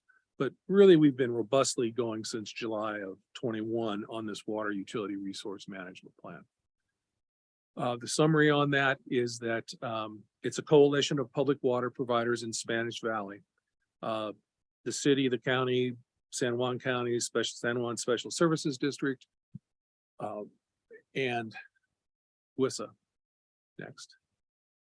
We've been doing it since 21 next. It considers engineering. This is really an engineering study more than it is a science study. The USGS report and the Dr. Combe reports are more science. How much water is down there? You saw Mark Stilson put that slide up that says that the state engineer thinks there's between 1,300 and 3,500 acre feet available. I completely agree with the state engineer. There are others who don't agree, but I think their logic and based on what we have seen through the Combe studies. So I think that's a reasonable, could be more, could be less. At some point, it's enough to move forward. And this is an engineering study, which includes public involvement and an evaluation of water rights. Plans for supply needs for the next 100 years. Now, is our crystal ball really good for 100 years? Not so much, but it's something we'll at least consider, as opposed to just focusing on the now. And that means system resiliency. So we don't leave the next folks, next staff, next council within a bad spot. So I think we're moving forward. The origin of the WARMP is the Water Utility Resource Management Plan. Okay, I had to have an acronym for it. And the staff level meetings were organized in 21 in order to collaborate on the issues in the Spanish Valley. There's the members. I already talked about that. Okay. We talked about common existing challenges, and that's everything from the distribution system to the supply system, as well as funding. And we talked about potential sharing of resources. Right now, we're working on doing an interconnect with WISA that will benefit both systems if one of our tanks go down or something else happens. So there's an opportunity for more of that to happen, as well as we want to coordinate future planning efforts. We went from staff to the legislative bodies, i.e. council and commission, and WISA board. And it resulted in an MOU to form the coalition to jointly fund this water utility resource management plan. And this is just, I think this is worth taking a moment. This is directly out of the MOU, which you obviously have seen. The parties have agreed to work cooperatively to develop the plan with the intended goal of ensuring resilient management of water resources for the residents and visitors to the Spanish Valley area for the next 100 years. And we'll consider surface water and groundwater sources and uses. So it's broad brush. It's not just groundwater. Okay, because we're looking at what if scenarios for water and our water needs. Next. Project goals address sustained population growth and tourist visitation. So we are evaluating population projections for the next 100 years, and I'll show you that in a minute. We recognize that there's an increasing water demand based on increased population. We know that agency coordination and cooperation is necessary. These entities are collaborating right now. We're also collaborating with the state engineer's office. We hope that we come up with some consistent water policies between the entities in the valley. No guarantee until we develop them, but we're not in the policy developmental stage yet. We're getting this plan done, which, as Carly says, is foundational to the policy development.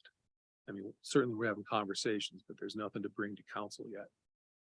We'll consider sharing water resources to maximize individual agency resources.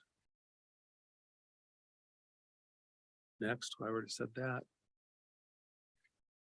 Project guidance, how we're doing the study.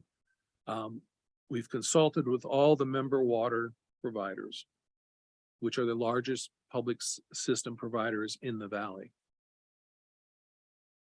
We have an engineering consultant, Hanson, Allen and Luce, who's been in the business for 40 years. One of the premier consulting firms, if not the premier consulting firm. All they do is water resources. They're a 70-person firm. Nathan mentioned Ben Miner in Park City working on the conservancy. Ben is our project manager for the water resource management plan. He's the people we're dealing with. So we have good consultant engineer expertise. Public involvement's important. I'll talk more about that. Legal assessment. Nathan and Jeff are on the project team to review water rights as part of our plan development. Progress update now. So that's the background. With completed tasks that we have done is we have received and reviewed the available data. We met with coalition members. We've conducted stakeholder interviews. We've asked each entity to give us their list of stakeholders who they thought were important, and our project team either met with them electronically or in person. We've had a water rights meeting with UDWR. We held an issues and opportunities workshop among the members to kind of a brainstorming workshop.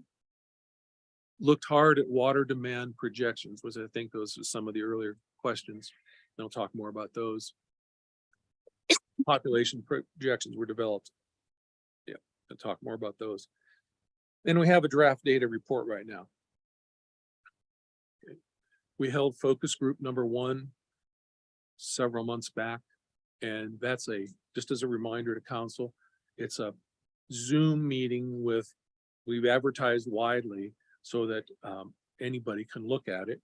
And it has one appointed member from each legislative body, like Luke is the council's representative. I believe Bill is the county's, but I could be wrong. I don't want to speak for him, but I believe he is. Had that focus group and we had 17 people attend electronically. So that was good, members of the public. Next. And we are currently developing an alternatives sources report. Talk more about that too. Future milestones and tasks. Focus group number 2 is going to be on May 22nd at 6 p.m. That'll be a Zoom meeting and we'll be advertising that and presenting new information based on what has happened between focus group 1 and focus group 2. Next, we'll also have a public open house on May 24th. We've already been notifying certain people. It's going to be at the Grand Center from 5 to 7 p.m. It'll be in person, so the public will have an opportunity to come talk to the project team and get explanations or review the data that's current at that point in time. We're going to identify potential solutions to meet existing and future water supply needs, which is what the alternative sources report essentially is. It's evaluating not just groundwater, but other potential sources. There will be a conceptual design of the alternatives, which will include considering legal and regulatory implications of those projects. We're not just going to say, oh, let's build this without thinking if it's feasible from a legal and regulatory standpoint. There will be some conceptual costs that will be developed as well. Once that is done, our team will prepare a draft and then a final plan. And of course, the draft plan will have review by the public, review by focus group. And if the legislative bodies want us to come in with a draft, we can certainly do that, which would ultimately, though, result in a final plan. It includes ongoing public involvement and ongoing focus group involvement. Okay.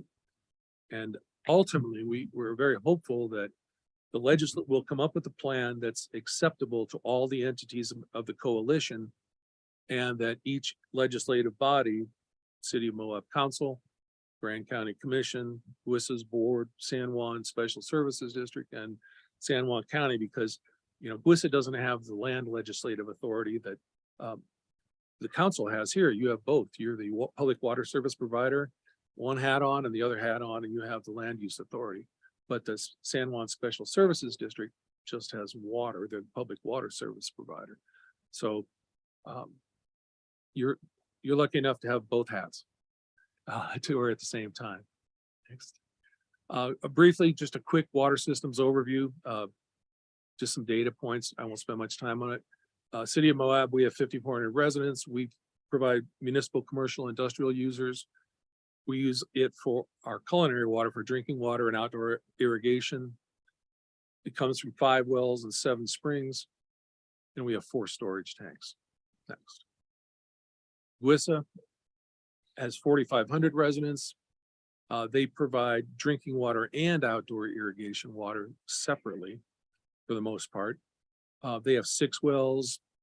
They get Ken's Lake is fed from Mill Creek, Glen Canyon Aquifer, Vila the Shealy Tunnel or diversion. And there's 5 wells that they are in their system for the Moab Irrigation Company. Storage, 3 tanks in Ken's Lake. San Juan Special Services District, they have 515 residents. They're used for drinking and outdoor irrigation, the same source, and they have 1 well and 1 tank. Just quick idea of where that was. Data report, quickly, 47 documents were received, including master plans, impact fee analyses, conservation plans, construction drawings, historical water usage, to your point, Jason. And we looked up those 20 years, Mark looked up quickly. It varies between 1,600 and 2,000 over the 20 years. It doesn't show and growing every year. It's kind of interesting. I think in wet years, you use less than you do in a dry year, I think. What will include water rights. We've reviewed water rights summaries and GIS data, which is valuable in putting together this, as well as zoning maps from all the agencies. Okay, I'm gonna slow down because I think this is an interesting one. We've come up with demand projections. This is based on average annual flow. So we've highlighted the city of Moab in yellow. So if you look at the top yellow, the top half of the table is for indoor use. So this is non-irrigation water. So in 2022, we used 1,715 acre feet. 2050, we're projecting 2,329 acre feet. And go out to 2120, about 100 years, 4,684. 2.5 times what we are today, approximately. But these are based on compiling all the population projections and all those reports we just talked about. And part of it's historical data, part of it's looking at zoning maps. It's the best information that's out there, and we've gone iteratively through that. And on the outdoor use for the city of Moab, we currently use about 850 acre feet per year. And then in 2050, it jumps up to 1,100 acre feet per year. And then in 100 years out, it goes to 2,300. This is something that's draft. But I was in Salt Lake yesterday and we were modifying this, coming up this, and this has been reviewed by other members of the coalition. But this is a Moab total supply versus demand on an average, on an annual basis. So if you look at the yellow line there about halfway up the page, that's based on the maximum amount of water that we've used in a given year that we've supplied. And then putting 50% on top of it because we think there's that ability for growth. And if you don't go to the yellow line, you go to the blue line, you see that demand may exceed supply based on what we've done between 2045 and 2070. So we're in 2023.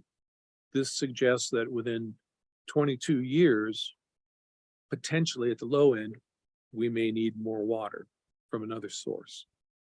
It's draft. It hasn't been thoroughly reviewed yet, but we feel pretty good. And that's why I'm showing it to council right now. But it could be as late as 2070, which pushes it out almost 50 years. So there's a range right there. And that gives us enough to kind of confirms that we should be doing what we're doing, which is this resource management plan to evaluate alternative sources, to make recommendations to the policies and to future budgeting. So the next slide is for the total. I want to point out down at the bottom, the total indoor, which includes the city of Moab, Buissa, San Juan, Moab irrigation. Right now, it's about 2,914 acre feet in 2022. I don't know if the cursor will show up or not, Mark. And in 100 years out, we're at 12,000. And the total, when you look down at the bottom, there's about 25,000 in year 100, and go over to the year 22, we're at 7,298. So it's saying that indoor and outdoor currently now in the entire valley, we're using about 7,300 acre feet is the demand on an annual basis. One way to look at that. And the other is, if you look at it, Jason, I think back to your question earlier, I believe is city of Moab is 1,715 and 851. We use about 2,500 acre or 2,200 acre feet per year, while we have 9,000 acre feet of water rights, which is a good thing. Next slide. So this is a slide. The one I showed you before was just the city of Moab. This is considering everyone within the valley, the 3 water providers. And this comes to, if you look where the intersection of the lines are at the yellow line with the demand, including conservation, is about 2060. And the lower limit, which is based on everything that's been pumped, but includes conservation, is 2050. So this is suggesting that valley-wide, based on all the known developments, and I'll just say it, the 800-pound gorilla in the room, including the 4,000 units up in the San Juan County that's being proposed by SITLA, is included in this information from a valley-wide. Because I think the thing that's important to remember is no one's going to build 4,000 units today or tomorrow or in a year. I mean, the quick note I'd say is that the folks building up at SITLA, where they're going to bring on 225 units, it's taken them 2.5 years to get to the point where they're almost permitted, and they haven't really fought us at all. We asked for a drainage study to give us a drainage study. You know what I mean? They're coming in, they want to get developed, as opposed to, they're moving as fast as any developer we've seen in the last 6 years. They're 2.5 years and they haven't started breaking ground.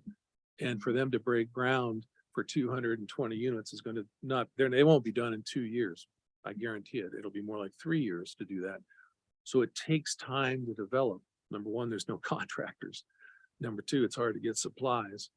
So we've metered that out over the time it would take to include that development. So just for clarity, okay. Looking at alternative sources, we've just started that work. This is ongoing. We're not ready to give you all the results, but I'll share some information with you today. we'll be talking with you at the focus group in May on this. We're going to consider groundwater development, cooperative use between the agencies. Mark talked about potential aquifer storage and recovery. Conservation, which would include, tiered rates potentially, land use ordinances. That's a consideration that will set the foundation for.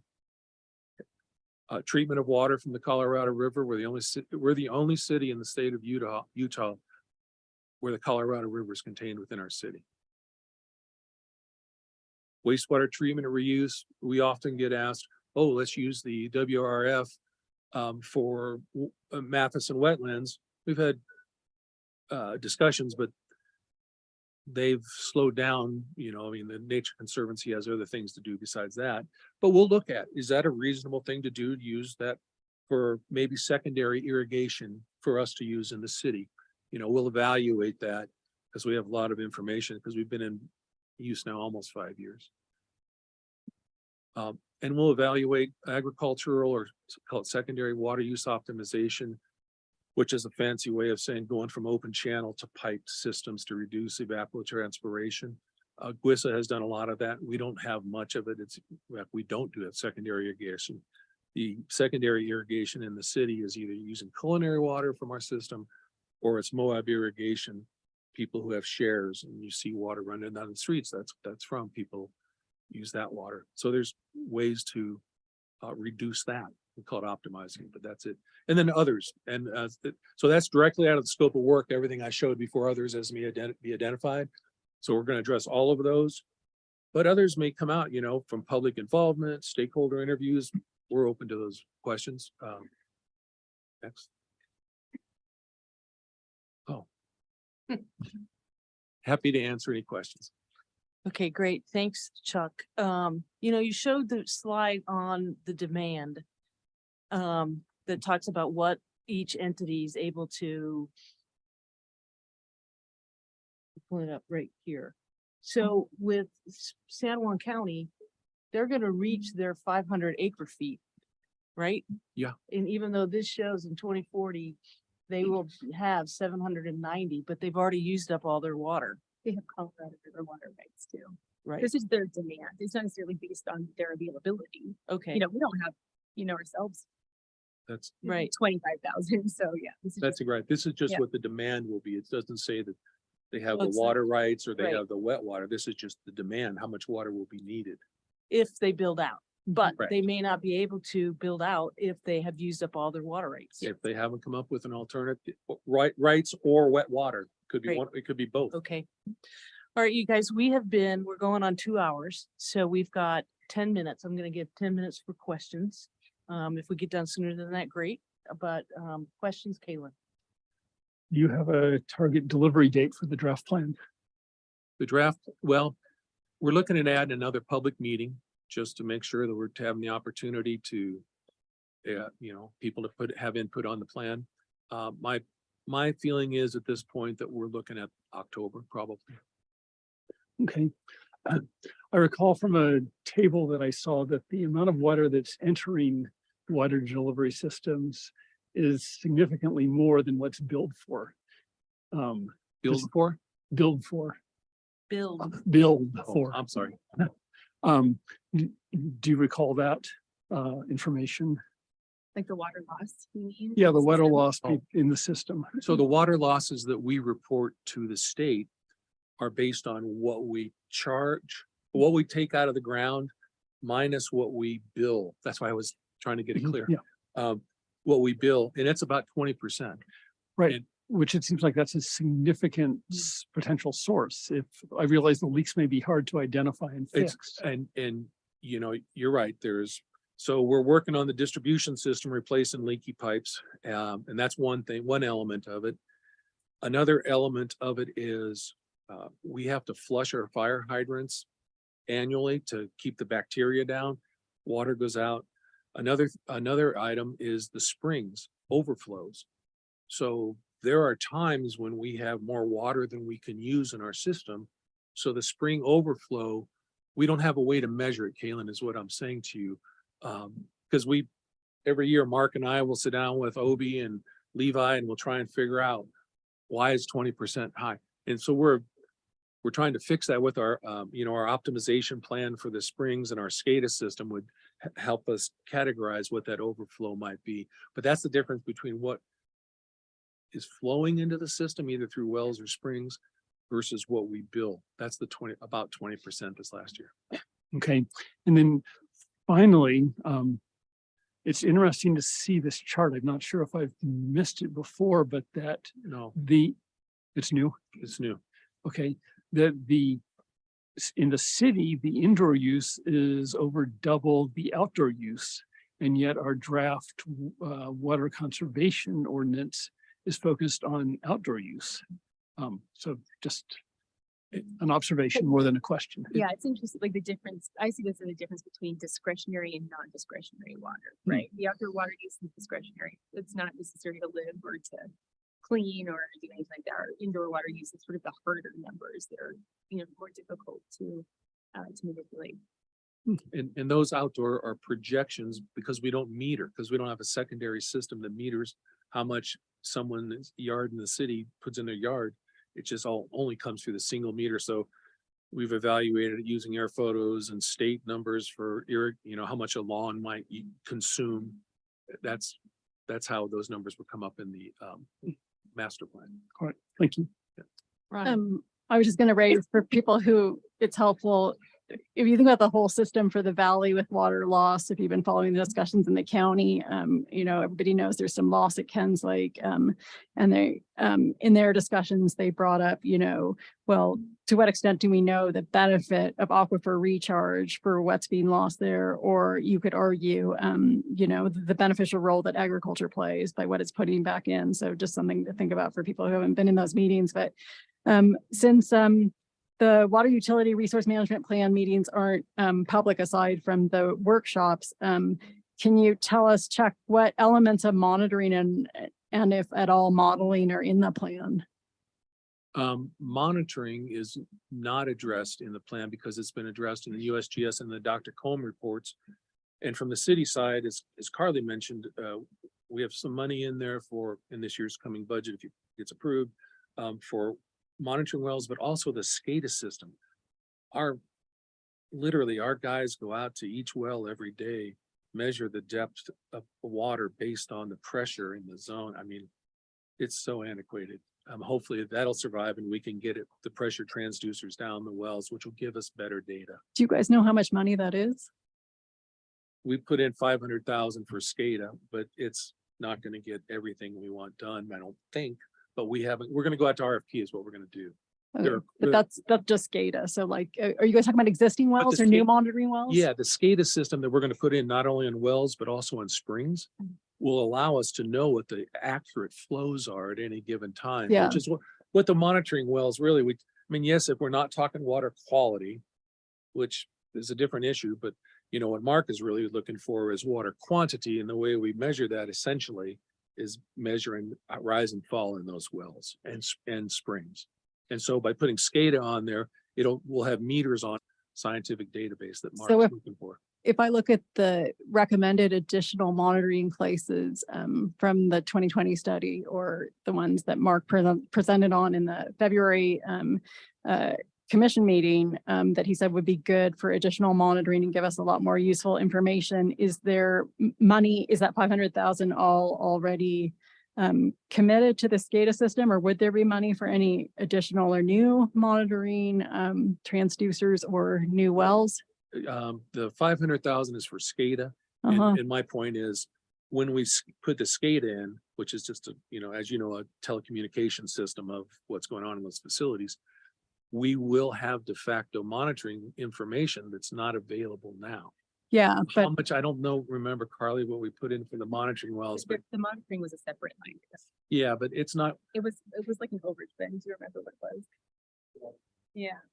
100,000. yeah, 100,000. So we haven't figured out, well 12 cost us 300,000 plus to drill it Right. and get the pipe up here.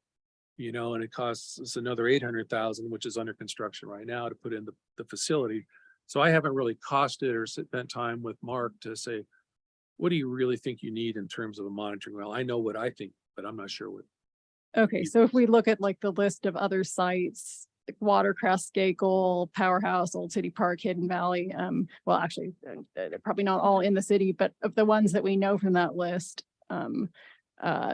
would some of that money be available for some of those? Because those are places he's identified as being, It's $100,000. Not properly If it monitored. passes budget, I mean, I think the answer is maybe, and before I'd recommend doing any monitoring, we really need to sit down and look at it hard because no one really looked at it hard. Dr. Colm actually looked at it hardest.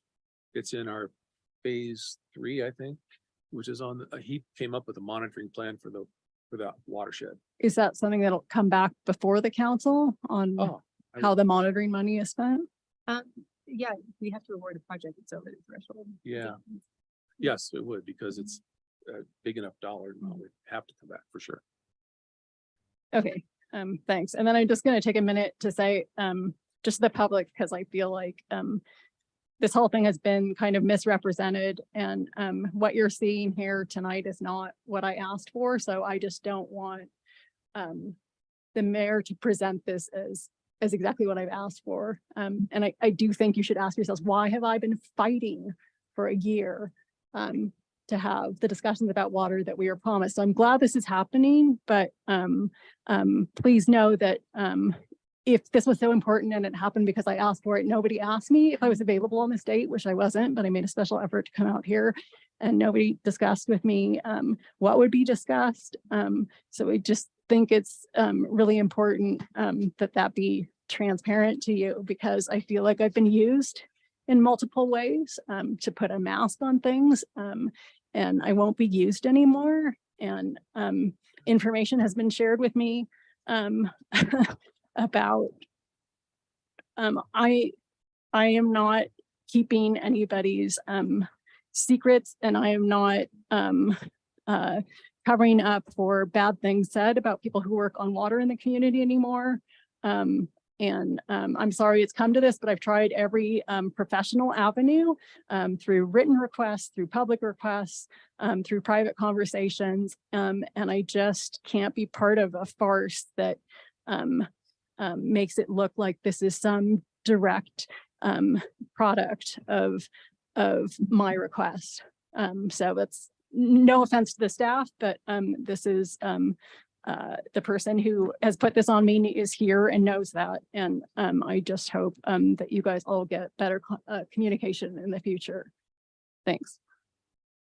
Any other questions from council? Great. I think this was a wonderful, excellent workshop. I really appreciate the attorneys, Nathan and Jeff, and then Mark Stilson from the state. I think it's been great. I think it's been very informative. I hope the council feels the same way. And I hope the public does too. There'll be more to come on this. This is the beginning, the Water Utility Resource Management Plan. Hopefully will be done before some of you guys go out of office. And I really am looking forward to more conversation. Thank you. Thank you. Do you want to take a break? 2-minute break. Okay, we'll just have a 5-minute recess before we move on to the rest of the meeting. Thanks.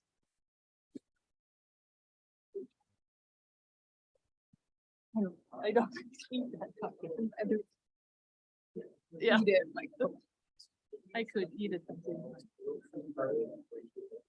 No, I was not the only one.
Ready to go? Yep. All righty. So, moving on to citizens to be heard. Any comments from the city? If you wouldn't mind coming up, and then we'll give you a form to fill out. You can fill out after you speak. But 3-minute time limit. Thank you for your comments. Sorry. Yeah. No, you can, yeah, fill out your form. You can do it after and then put it in the thing, just so we have your contact information. Yeah, do I sit down? Yes, have a seat. Sorry. Mary O'Brien over in Castle Valley, just thanks for having this last couple hours. Up a couple of things. Clearly, a question is, as you work with other entities and make your plan, do you assume we may be at safe yield? Or do you assume we don't have enough information and we've got to get monitoring wells? Which seems not wise. And then there's talk of monitoring wells. And as Carly mentioned, how many years before you get data that you're going to believe for safe yield and also for whether the more polluted Valley Fill aquifer is mixing with the Glen Canyon aquifer? 2 years? 4 years? I mean, you're talking about having a plan sooner than that. So I think the fundamental question is whether you're being precautionary or whether you're saying, I think we can go some more. And then another question, I get that you're gathering information on some trends on specific wells, but there is so much going on with climate science right now that I'm not hearing a direct use of that kind of data. What are the climate scientists in the Southwest, in the Intermountain region, saying that they think about water in the next 10, 20 years? Because we just went through a 22-year mega drought in the West, which is the worst since the 1500s. And so the question is, can you bring in climate scientists to talk with both you and the public? Thanks, Mary. Yeah. Anybody else? Citizens to be heard? Yes. Hi, I'll be brief. First, I want to express that I share the concerns of your previous speaker. Since I spoke to you last, the following morning, I received an anonymous tip of some individuals and businesses that might be doing illegal muffler work. And I forwarded that to law enforcement and they're looking into that. Also, the email that I sent you last week, I just wanted to reiterate that that my proposal to bring Les Blomberg back, the noise pollution expert for training, that sounds like the police department is definitely interested in participating in that. And also, I've been informed too that they've issued multiple tickets for loud mufflers and warned many other people, and possibly definitely interested in possible funding for overtime shifts strictly related to noise enforcement. And I wholeheartedly endorse that idea. So anyway, thank you. And Thank you. appreciate your time. Yep. Fill out, if you wouldn't mind filling that out, put it in the box. Appreciate your comments. Thanks. Anybody else? Citizens to be heard. All right, we'll move to Jared in his police department update.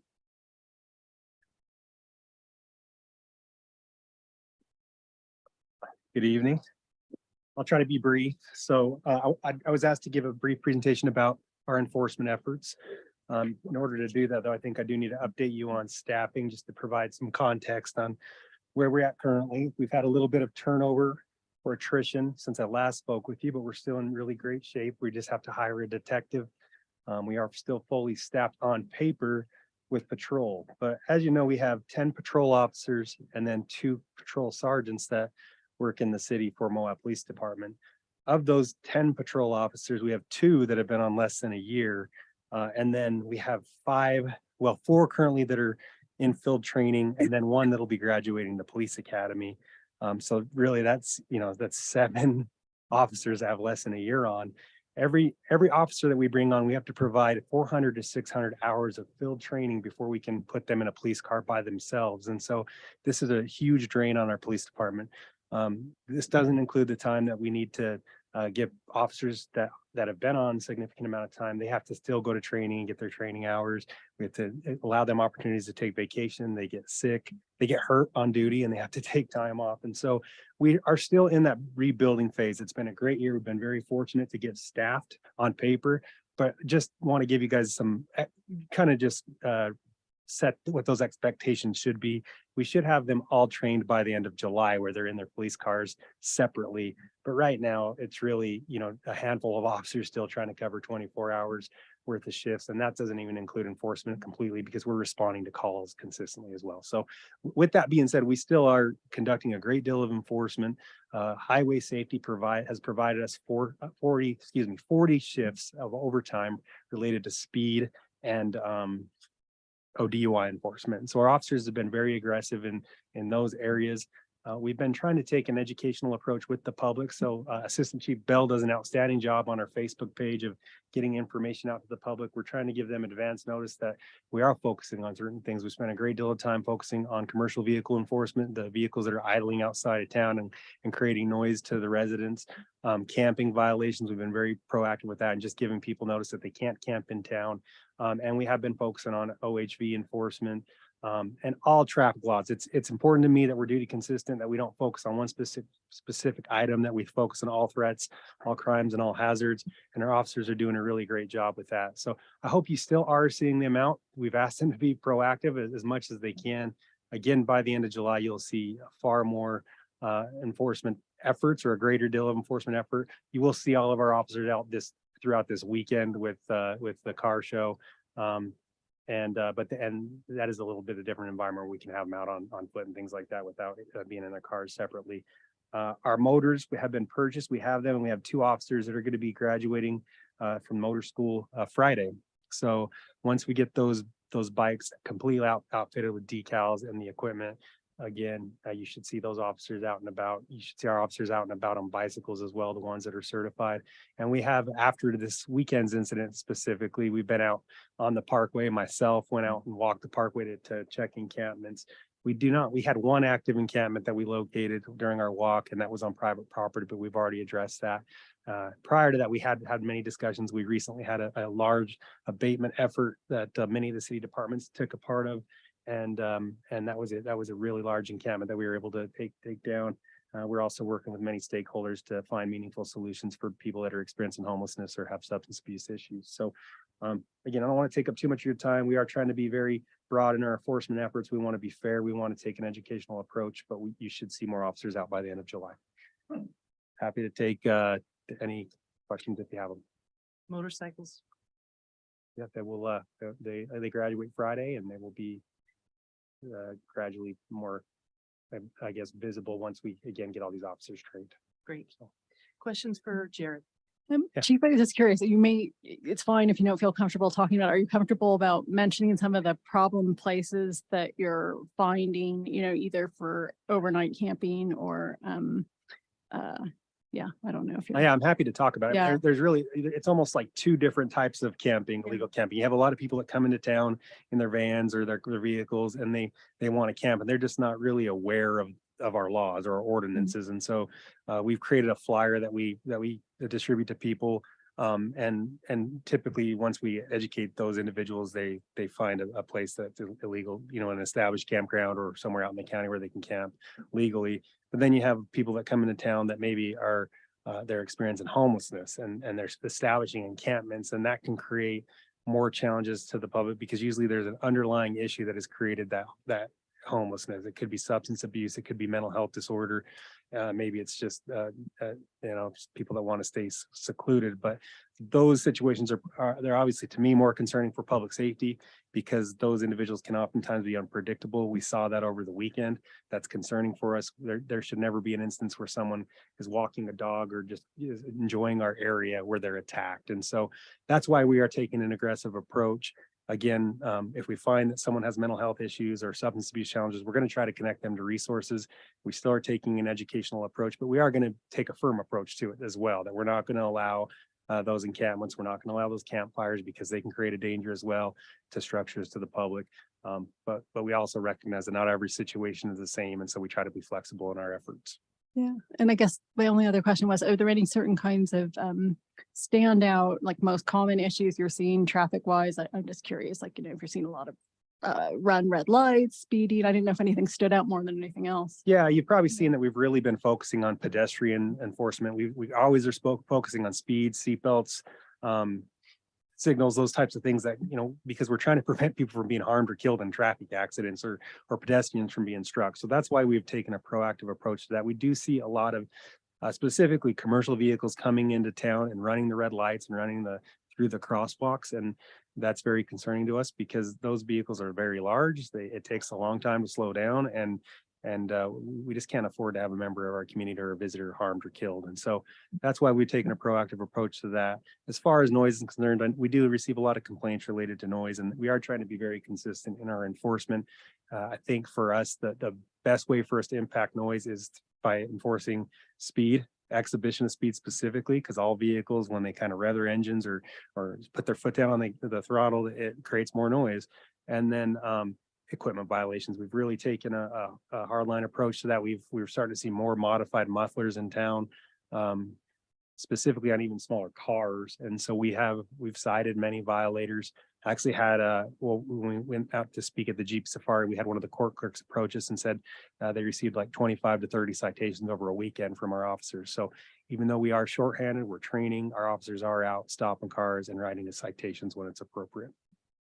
I assume it might be ongoing, so you can't comment. Is there anything you can say about the citizen to be heard who just mentioned, some, there was some, I think, social media about, people offering illegal muffler work, but I figure that might be ongoing or. No, he's made us aware of it. Actually, we've been made aware by multiple people. We are absolutely looking into that. And it's, that's one aspect of it, but obviously we're going to see those modified mufflers out on the roads. They're going to be driving down the streets, and it's an opportunity for us to stop them and hopefully educate them. Most of the time though, we end up finding we need to write them a citation, and some of them we're going to write multiple citations because they've informed us that they're not going to modify their vehicle back to fit within the legal sorry, I'm having a brain cramp, but they're not falling within the guidelines that are set forth by the legislature. So we are gonna issue citations to those individuals, and if they don't fix their vehicle, we'll continue to write citations. Thanks. Other questions for Jared? All right, Okay. thank you. Thank you. Next up, we have the consent agenda. Approval of the minutes from April 11th, 2023 regular meeting, and the approval of the bills against the city of Moab in the amount of $164,800.35. Do I have a motion to approve the consent agenda items 5.1 and 5.2? I'll move to approve the consent agenda. All right, motion made by Tawny, I'll second. second by Luke. Any discussion, Tawny? Nope. Luke? Anybody else? Ronnie? I'll just make a comment. As you guys know, I was out of town before this meeting. I wasn't planning to attend anyway, until the water workshop showed up last minute, because I don't believe in attending meetings if you have been out of town and don't have time to prepare. So this was going to be a vacation meeting for me, but since I got pulled into the workshop, I spoke with the attorney and just told him it was my intention to abstain from the vote since I haven't had time to prepare. So I'll just be abstaining through the meeting. All right. So we have a motion made by Tawny, seconded by Luke. Any further discussion? All in favor? One abstains. All right, motion passes 4-0. Next, we have the RAP TAC project recommendation, Annie. And I see you have some of your committee members here that you will introduce to us. And I just want to say, excellent job. in the work that you guys did. The first time we've done a technical advisory committee for RAP tax, and it sounds to me from what I've heard, it was an excellent process. There was some debate, which is always good. So tell us about it. Yeah, it was a great debate. First of all, I'd like to introduce the members that are here tonight. We have Barbara Hicks, Emily Robertson, Molly Taylor, and Richard Codd. And also Kelly McEnroe was a great help as well. And then Neil Clark, who is not here tonight. Did they have to sit back in the dark? They don't have to. They want to though. Maybe if you ask some questions later. But yeah, we had a great process. So we started last fall, and since this was our first year, pretty much they were tasked with coming up with a program from scratch. And they did it in 3 meetings, which was really amazing. So we looked at other communities that they were doing, kind of reviewed what their processes and adapted it to what we thought would fit best for our community here. And like I said, in 3 meetings, it was pretty amazing. They came up with their guidelines and the process. So we opened the grant period in January and closed on March 31st. We had 20 applicants requesting a little over $220,000, which is very impressive. There's only $93,000 available. So the committee had a very challenging process of evaluating those projects. But they did come up with some predetermined criteria that helped guide them along the way. And these included the quality of the proposed project. Also, if they could show a demonstrated need within the community for that project, and also outlining how they feel this project would benefit the community. So each of the committee members rated the projects individually, and they provided their scores to me. We combined them, and then at their next meeting gave them sort of the sum total of his ratings, and then sat down for a discussion. And it was a long but very good and I think beneficial discussion. In the end, we didn't change any of the rating scores, but we did change some of the budget amounts. So we didn't give people as much as they had requested because we wanted to accommodate as many projects as possible. But there did come a point in that allocating that we had a cutoff point. So we had a couple of projects that were not funded. And those ratings are in your packet. And they were also emailed to all the applicants last week. And if you want, I can pull them up on the screen if it's needed. You want them? No? Okay, I think we're good. Okay, so if that would open up to questions for myself or committee members. Jason, you were on the committee as the appointee from the council. Do you have any comments? No, I actually missed the last couple meetings. Blame it on you. I had a couple meetings with you Blame it on me. I'll during take that the time. blame. Yeah. for everything tonight. I had a couple meetings that kind of overlapped. But from what I saw, these guys, Annie's absolutely right. These guys were like on it, and they did a great job. Great. What I Questions, council? All right, I'll ask for a motion to approve the recommendations from the TAC committee for the RAP tax projects totaling $93,000. Motion, I move to approve the RAP taxes recommended projects and funding amounts for the 2023 RAP tax grant cycle totaling $93,000. motion by Jason. Second Second, by Kalen. Further discussion, Jason? No. Kalen, thank you, Annie, and the committee for your work on this. It looks like a challenging task, but I'm really pleased that the citizens and all our shoppers are able to fund these valuable projects.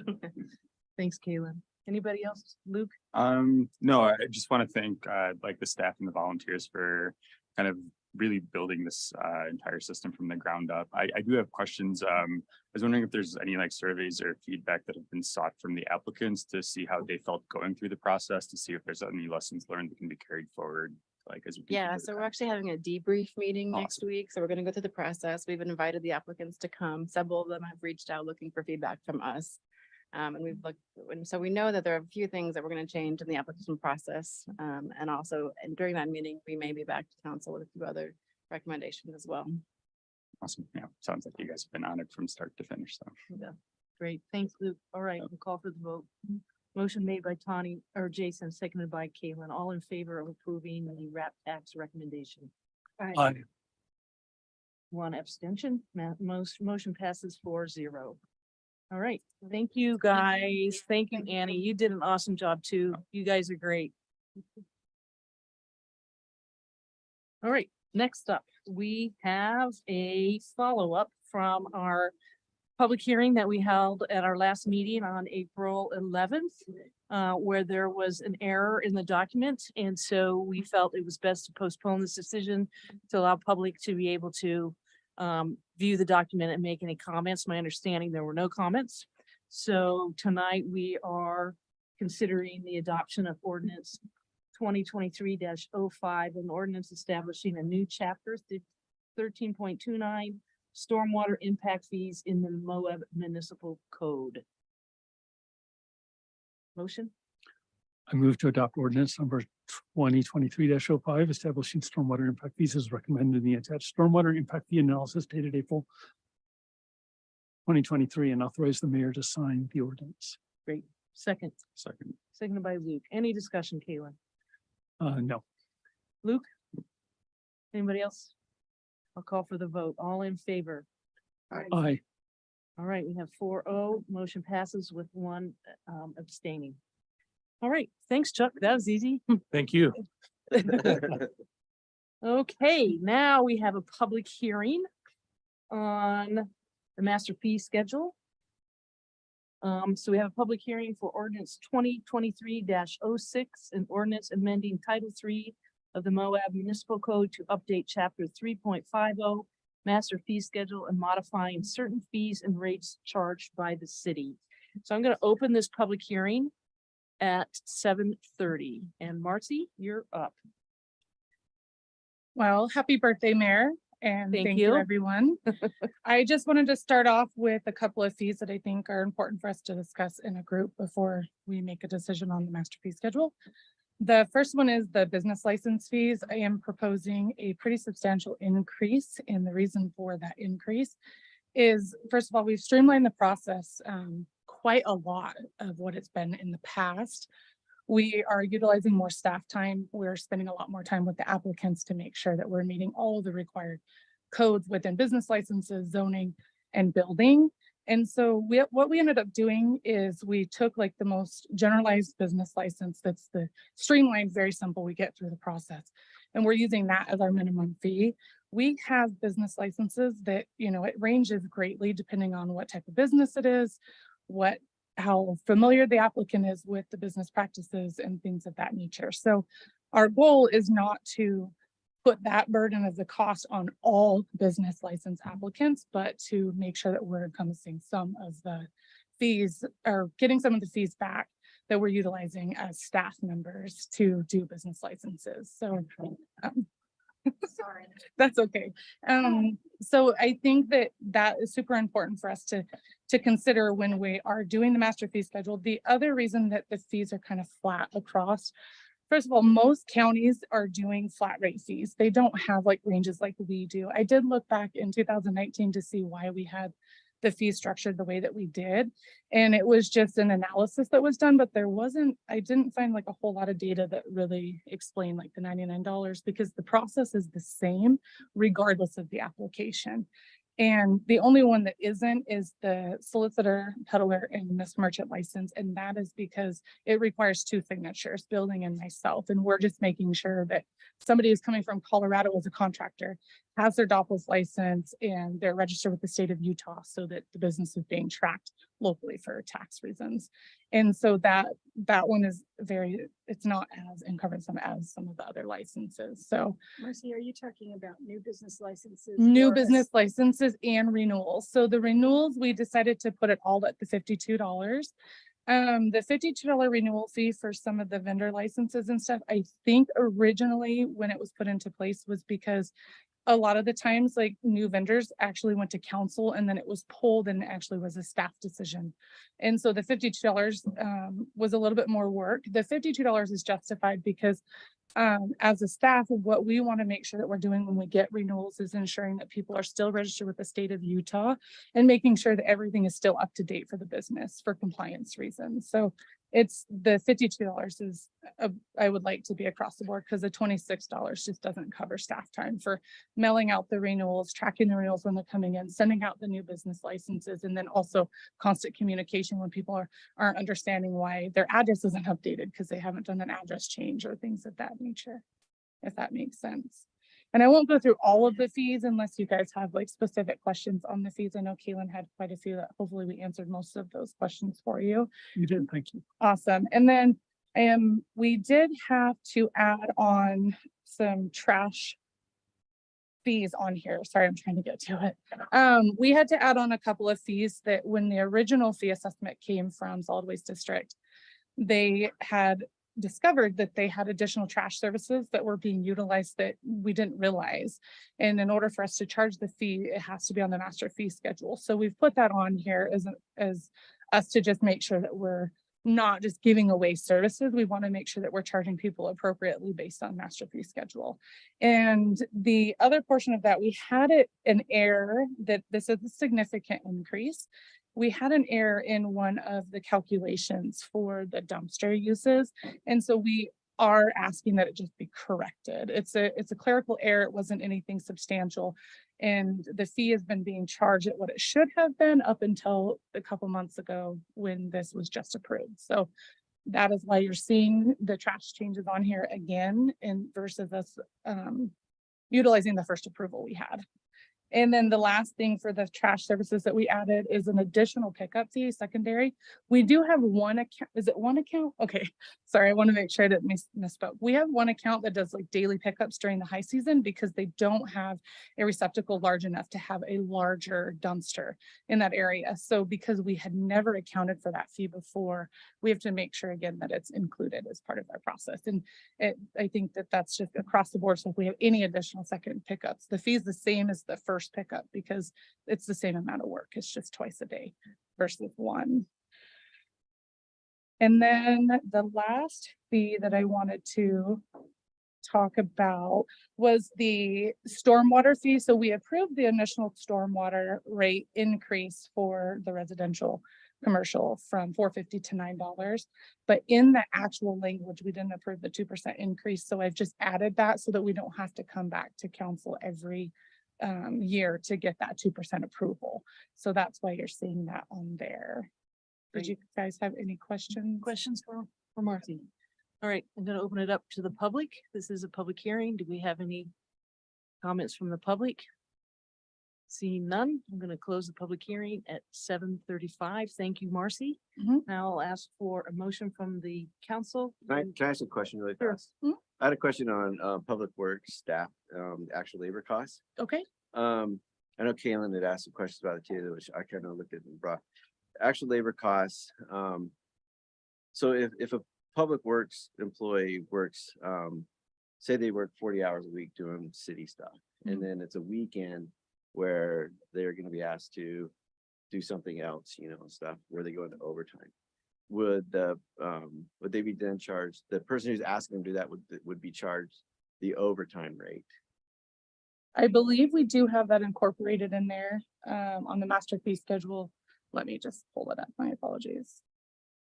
Because wouldn't it be? I think we do note time and a half right below that section on the code, or I mean on the. That, yeah, I did say I saw it down below that was something was time and a half, but I just want to make sure that like if someone does require city workers, that when they're doing city stuff, they're at their regular rate, and then if they're going above and beyond because of an extra project or something that's being charged to an event or something like that, that they're paying the overtime rate.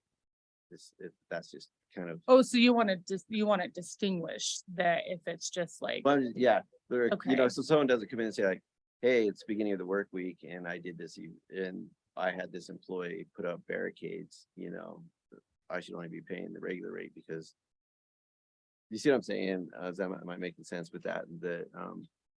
That they are working if they're working overtime because of an event, that whoever the event is or whatever that reason why they are working overtime is paying the overtime. Yep. So you're saying like for a public event, like car show, for example, if we were setting up barricades for car show and had staffing out and it's on a Saturday, we would be charging that event the time and a half rate versus yeah. So I did not incorporate that in here. We do have where it says overtime service fee for 1.5 time hourly rate. But I can put in some language in here to make it clear that sense or not. I don't know. It does make sense, at least to me, Carly, then. Okay. I think in the past, Jason, when that's happened, it's kind of built into the event permit.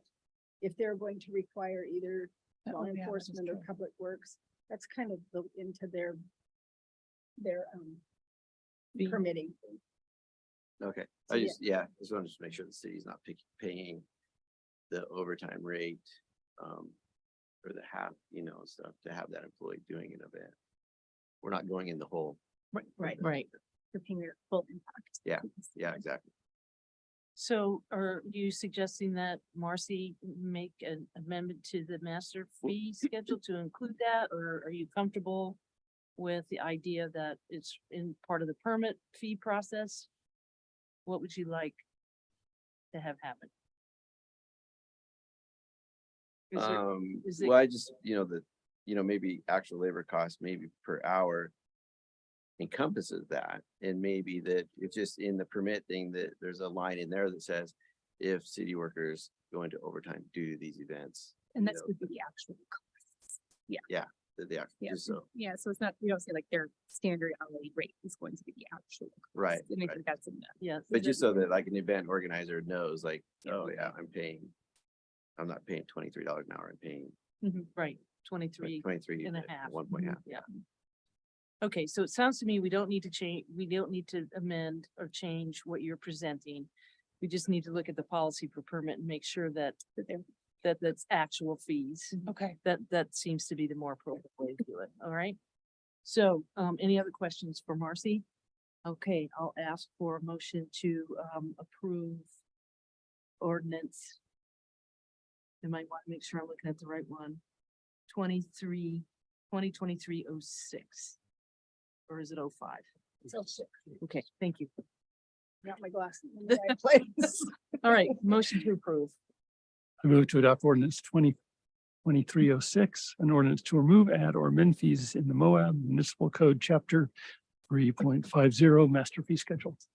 Great, thanks, Caitlin. Second. A second. Second by Tani. Any further discussion, Caitlin? Nope. Tani? Nope. Anybody else? All right, I'll call for the vote. All in favor? Aye.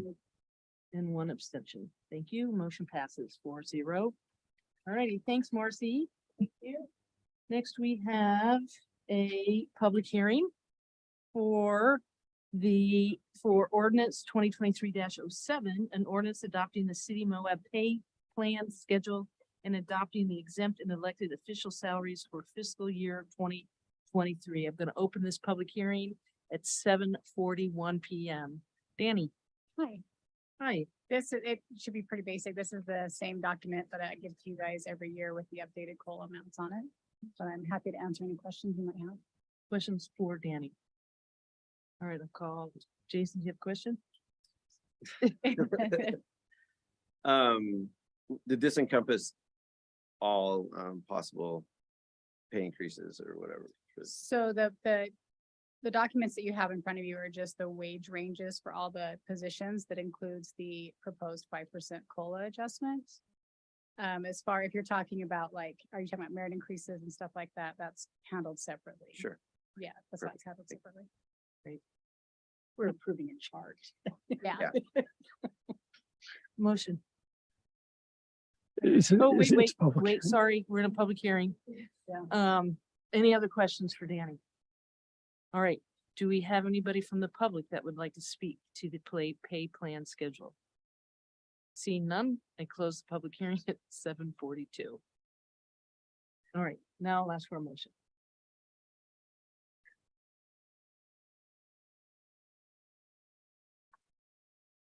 You might get there first.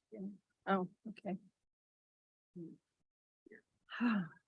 I move to approve ordinance 2023-07, an ordinance adopting the city of Moab pay plan schedule and adopting the exempt and elected official salaries for fiscal year 2023-2024. great. Motion made by Tani, second. I'll second. Right, seconded by Luke. Any further discussion, Tani? Nope. Anything, Luke? Nope. Anybody else? Caitlin? Thanks to Ben and anyone else that was involved in finding money for that additional 1%. All right. All right, I'll call for the vote. All in favor? Aye. Any opposed? Motion passes 4-0 with one abstention. And last of our general business is consideration of resolution 12-2023, a resolution to adopt the tentative budget for fiscal year 2023 and approving the public hearing date for May 9th, 2023. Ben. Thank you, Mayor. This is the exciting part of the budget season because after the presentation of the admin budget, we essentially just discuss changes at that point, and it's much easier to digest, much easier to discuss. So in the agenda summary, and what I will discuss this evening are the outflows of money, not the revenues that were adjusted to pay for these things. I think it's sufficient to say that for the majority of these changes, an adjustment to fees, the estimate of fees collected, and fund balance were used to pay for these adjustments. There was no adjustment to the sales tax revenue assumptions of 3% that was discussed in the budget. These changes were based on things that have been identified since the admin budget was presented, as well as items that surfaced as a result of meetings with you as council members. So I just wanted to go over each of these items one by one and just discuss the dollar amount and the reason for those changes. So the first is the victims advocate. This is a function of the police department that has for years been, in addition to one full-time position, there has also been a part-time position that has been filled as of this year, and we are suggesting that that position transition to a full-time position due to capacity, after hours calls, demands of the position, changes in demands in the last year. So that comes at a cost of $45,000 per year. The next one is finance banking fees. This thanks to Ronnie bringing this to our attention. So we appreciate that, Ronnie. We hate for the finance department to be short on their budget. Property abatements. This was increased. Typically, this is budgeted at about $15,000 per year.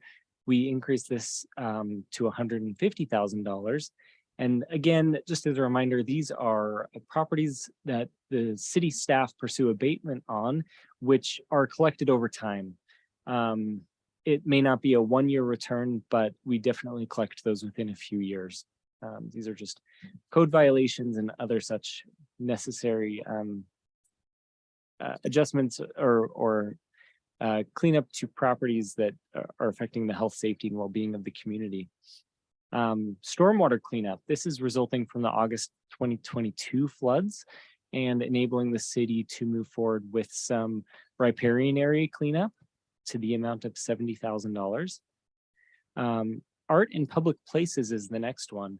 This is, as a reminder, this is a budget line item in our capital projects fund that is typically viewed as 1% of the capital projects fund. I interpret this as 1% of new capital projects, not rollover capital projects. With this year, we added a major capital project of the Cane Creek Boulevard project. So that was to the tune of $8 million, which at the 1% definition would have been a significant contribution. Due to lack of available funds, the admin budget presented $0 in this art and public places category. I'm suggesting that we increase that to $20,000 for a couple reasons. First of all, in the last few years, that money has been contractually obligated. I believe 10,000 of that, about half of it is contractually obligated. So it's money that we have to come up with from somewhere if it's not coming out of that budget category. As well as just community beautification. So I'm not suggesting that we use that full definition of $80,000 that would be generated from Cane Creek Boulevard, but we still allow for some community beautification through art. The next item was discussed earlier this evening. That's the groundwater monitoring for $100,000. This is enterprise fund dollars out of the water fund.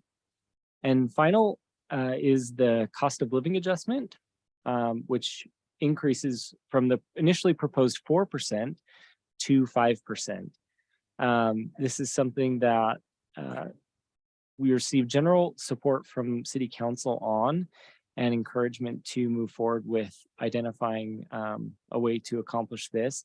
This is also, it's important to note that this is in line with the state of Utah cost of living adjustment for 2023, as well as a few other entities in the county. And that wraps up the adjustments from the admin budget to the tentative budget. So we will be setting a hearing for May 9th with this resolution, and happy to answer any questions that you may have. Questions for Ben? I had a question. I know that in the original budget, you had taken out merit and longevity and stuff, and I think that's still out. I would like to either put on the calendar or have it that we look at it again, you know, as we get closer to see, you know, if things have changed, to see if that's doable for. What I would suggest on that front is that, and I think it's what you're alluding to as well, we do have what I still consider, I would like to consider moderately conservative revenue projections. So what I would suggest is that we calendar this to review in November as part of the mid-year budget adjustment. And if those, I would say that the adjustment required may not be material as far as revenues are concerned. So if we're coming in above target, then that could be an adjustment. And the merit would be paid out at the normal time, if done as part of the mid-year budget adjustment. That'd be great. Okay. Any other questions for Ben? Yeah, just following up to see if you're able to dig into kind of like the disparity between the percentage increase in like employee benefits for police versus other departments. I'm thinking, is that potentially like sign-on bonuses and stuff like that? That is wrapped up. So it's not the signing bonuses. So what I found is that URS costs have increased disproportionately for public safety. Just as a way of, as you mentioned, those bonuses, like lateral transfer bonuses, those are not budgeted for directly in the budget. What happens is when you have a vacancy like we have, you go for a period of time where the position's vacant. And so it's paid for with that gap, with a gap in wages. That's where that money comes from. Any other questions? All right, I'll call for a motion to consider resolution 12, 2023. I move to approve resolution 12-2023, a resolution to adopt the tentative budget for fiscal year 2023-2024 and set a date for the public hearing on May 9th, 2023. Thanks, Caitlin. Second? I'll second. Second by Tani. Any further discussion, Caitlin? No. Tani? Anybody else? No. Call for the vote. All in favor? Aye. Any opposed? Motion passes 4-0 with 1 abstaining. All right, that's the end of our general business. Thank you, Ben. And we will move on to city manager updates. I don't have too much to update everyone on this week. I was out of town at the league conference last week, so I'm still catching up. Couple updates for your information. The position for community development director as well as our housing director, they're both in the first round of applicant review and interviewing. I think we are shooting for a 1st of June or mid-June deadline to have some final interviews here in Moab, and I'll be discussing with the mayor who should be on those interview panels. Oh wait, couldn't say. Couldn't say. The strategic plan is moving forward, but as you may recall, we were discussing having it in a nice interface online for you to use and for the community to use. But the software won't go live until May 9th, and it will make it difficult to present it in the next meeting. So we'll be presenting at May 23rd. Instead, we originally committed to May 9th. And that's all for me on my updates. All right, thanks, Burley. All right, we'll move on to mayor and council reports, and we'll start with you, Tani. Oh, okay. I was out of town too at the League of Cities and Towns convention. And then I fixed the phone mystery. Have an oddball phone, but thank Kevin for YouTube. My phone went black. The overall conference was good. some was better than others. The keynote speaker was Dr. Tim Schreiber, and Carly has his full bio. He is Sergeant and Eunice Schreiber's son. He's Maria's brother and nephew to Bobby and President Kennedy. And he spoke to us about, I guess it's a movement he started. It's called Unite, but within that movement of Unite, he has developed the Dignity Index, and his premise was that contempt is rampant in our societal discourse, in our public discourse, in our homes. And there's always a way that we can speak to each other, treating each other with dignity and without contempt. We were handed out these little cards, and I asked for some more, but I just asked for them today. So I will get them for anybody that wants one. But at the bottom end of the scale is we demonize the others, whoever the others may be. They're not human. It's our moral duty to destroy them before they destroy us. And it moves up to those people are evil. It's us or them. We're good, they're bad. We're better. I don't trust them. Then it gets into the nicer area where it's, they have a right to be heard, and they belong here too. And we'll always talk to the other side and search for values that we share. We engage with the other side, discussing even the values and interests we don't share, so we know where each other is coming from. And then each of us, if you're being terribly dignified, everyone is born with inherent worth, and we treat everyone with dignity no matter what. So, and I found it very inspiring. And I think that's, the mayor and I attended an emergency management workshop that was actually also pretty good. And I just have one request. Could we make, at some time in the near future, and there is absolutely no hurry, could we just have a discussion about the employee satisfaction survey? Yes. As I read through it, I've got conflicting messages, so I'd like to address some of those in the future. Yeah, we'll be doing that.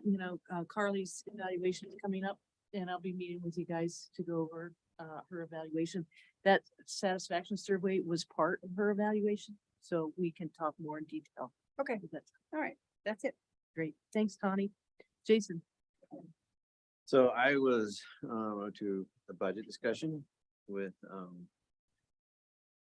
city folks, with, who was it, Carly and Ben and Chuck, who was there. We talked about Cane Creek for a while, and that was good. And then I attended a chamber luncheon this week as a city liaison. And then I also attended a chamber board meeting, and kind of talked a lot about just state of the town, how businesses are feeling, with tourism, and or how busy we are, and everybody's feeling a little bit optimistic about how things are going on pretty good. And then I attended for probably, I don't know, half hour or so, the Parks Master Plan open house. And that was really good. And, talked to quite a few people at that, and it was really good. And then I attended the Flipco meeting. Was we talked about how park entry was going, and it seems like it's going pretty good. And it seems like they worked a lot of kinks out that they had last year. And there's a lot of discussion about the national parks and what we could do, or what they could do to better serve us in our area, which I thought was great and stuff. And we talked to them about a lot of other issues that were going on with the national parks, in regards to, I kind of talked about the economic impact of such things as like the Hype boat ramp, where people are canceling trips, and that has a direct reflection on our economy here, because people are not coming to, to stay in hotels or do river trips and stuff. So then we talked a little bit about high water and the effects of spring runoff and on tourism and that. And So it was good. That was all I attended. So Thanks, Jason. And just on that same note, we learned that Patty Trapp, the superintendent for the Southeast Utah group, is retiring as of June 30th.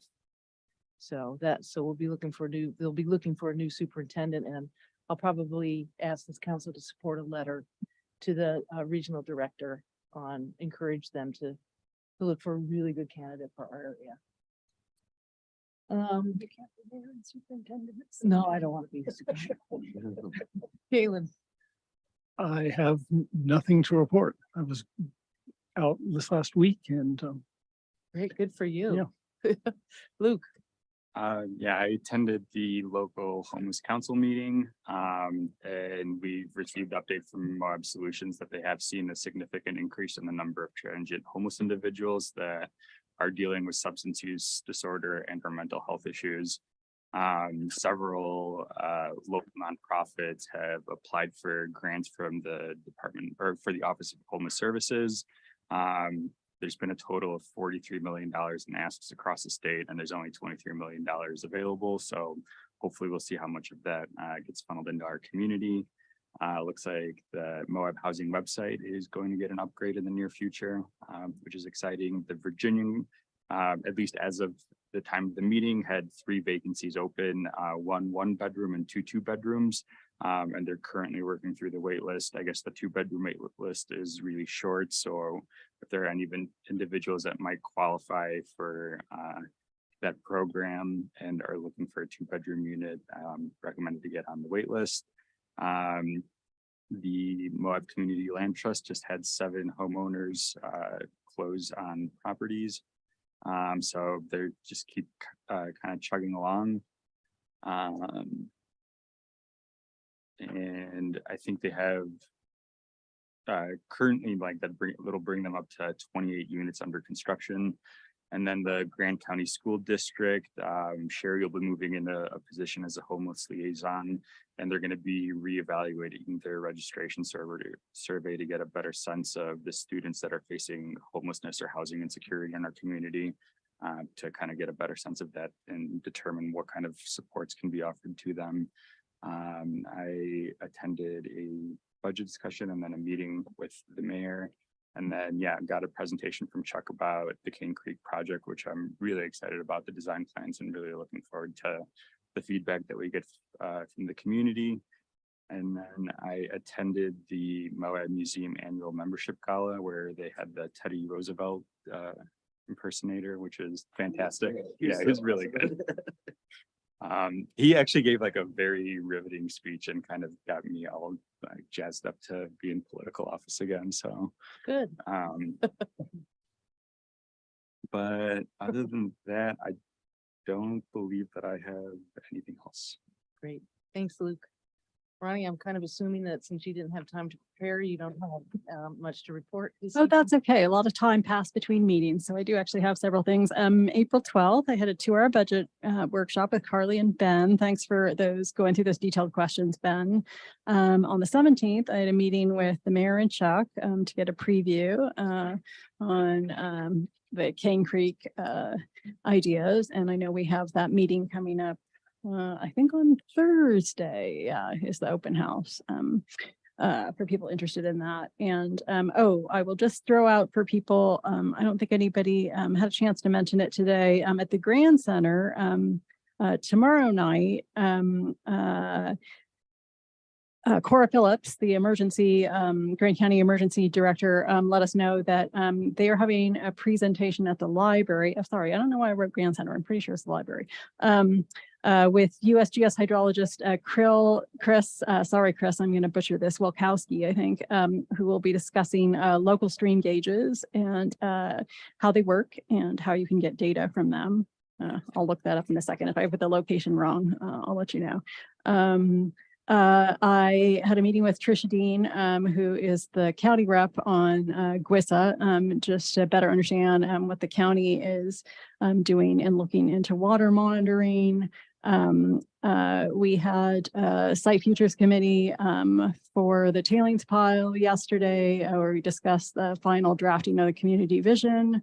and updates they were making to the map and the rollout plan that they are planning for the public, and bringing it in front of the Grand County Planning Commission. And then the Grand County Commission and Council.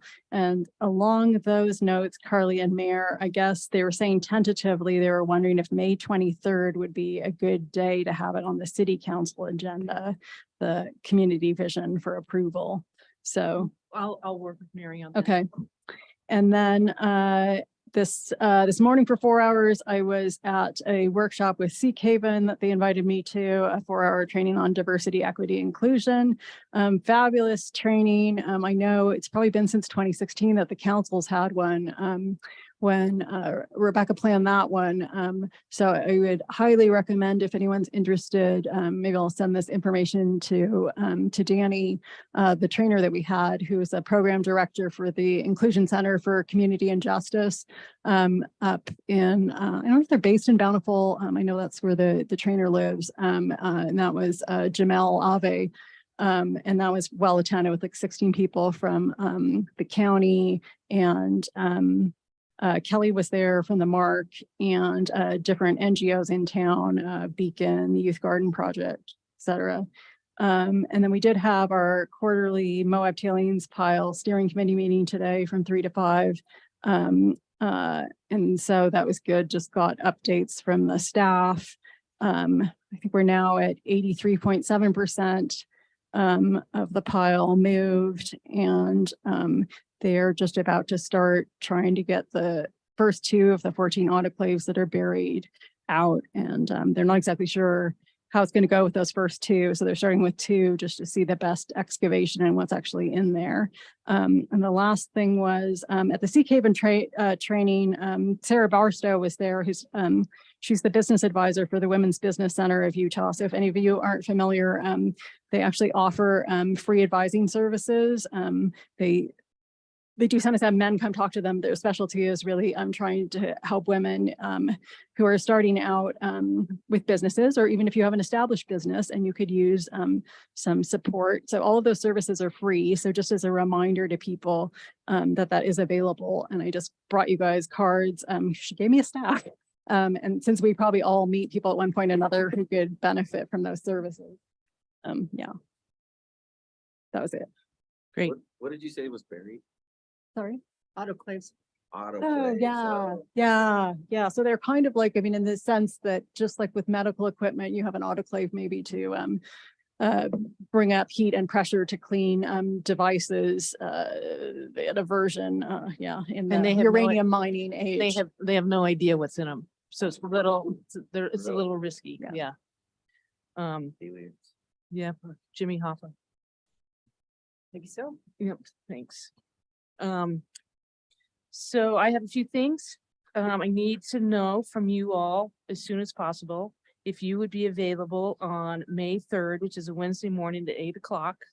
The HMK is doing safe routes to school, and they're encouraging the kids to ride their bikes or walk to school and not have their parents drive them or take the bus.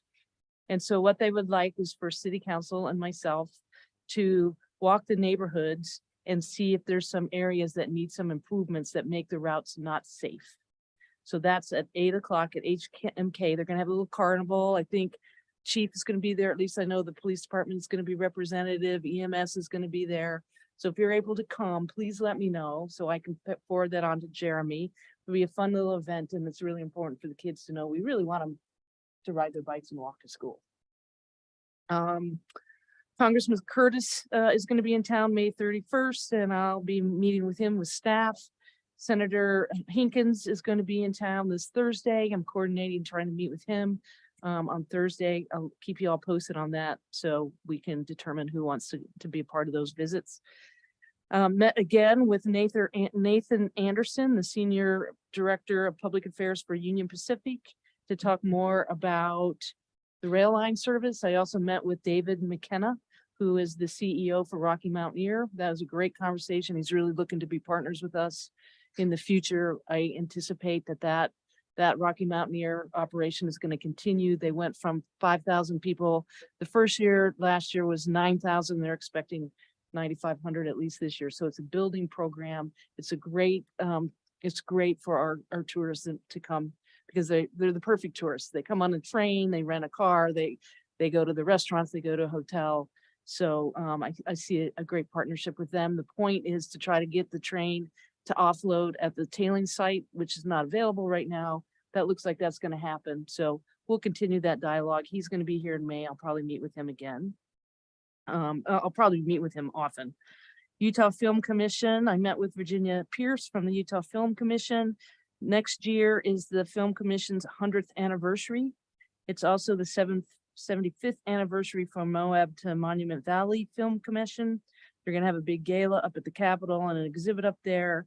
They want to start what they call a film trail, and they really want Moab to be a part of that because we've had a lot of old Westerns filmed here and other things like the 10 Commandments. And so basically they want it to be kind of a place for people to go where they can see where some sort of filming was taking place for a movie, and there'd be a plaque involved. It's kind of cool. They do this in New Zealand and in San Francisco, where people can just go around and look at the places where different films were made. So more to come on that. And also Horizons, the Kevin Costner movie, will continue to be in Moab for the part 2. It's also going to be filmed in Washington County. There is some issue though, because the state legislature allocated funding for incentives for filming. That money expires in 24. So it's something that I think we probably would want to lobby for to continue to have those incentives so we can continue to have movies filmed here. Met with Jacques Hadler, Grand County Commission Chair, to talk about what we are calling C4, the City County Collaboration Committee. We will be meeting, we developed a process for that. And so we decided to meet quarterly to start. And Kaylin, you and I are going to be the representatives of Carly on that committee. And those meetings the next meeting will be June 28th. We listed a bunch of topics. And I think I talked to you about those, but more to come on that. But the first meeting we'll have is the 28th. And the intent is to kind of get a sense of what we should be working together on, what we need to be working together on, just to have a better collaborative relationship with Grand County. And then I met with Is that name picked because Kaylin came up C4 with. is plastic explosives? Delivering explosive. I didn't even know that. Is that why you did that? Well, okay, they should be explosive meetings then. I doubt it. I think they'll be very, very good. And then I met with Tamara from the AOG to update the CIB list. And we did add the downtown master plan to that list for planning funding. And that's something that we don't actually have to go to the board for, that we can just put an application in and then the staff approves that. So because we had to take that off our budget, we thought this was a good place to get the money for it. And that's all I have. We do need to go into executive session. We have 2 items to discuss, reasonably imminent and pending litigation. And I will ask for a motion with that specific strategy session in your motion. I move to go into executive session to discuss reasonably imminent and or pending litigation. Motion by Tawny, Second. seconded by Luke. Any discussion? All in favor? Aye. Motion passes 5-0. All right, let us know when you're ready, Summer.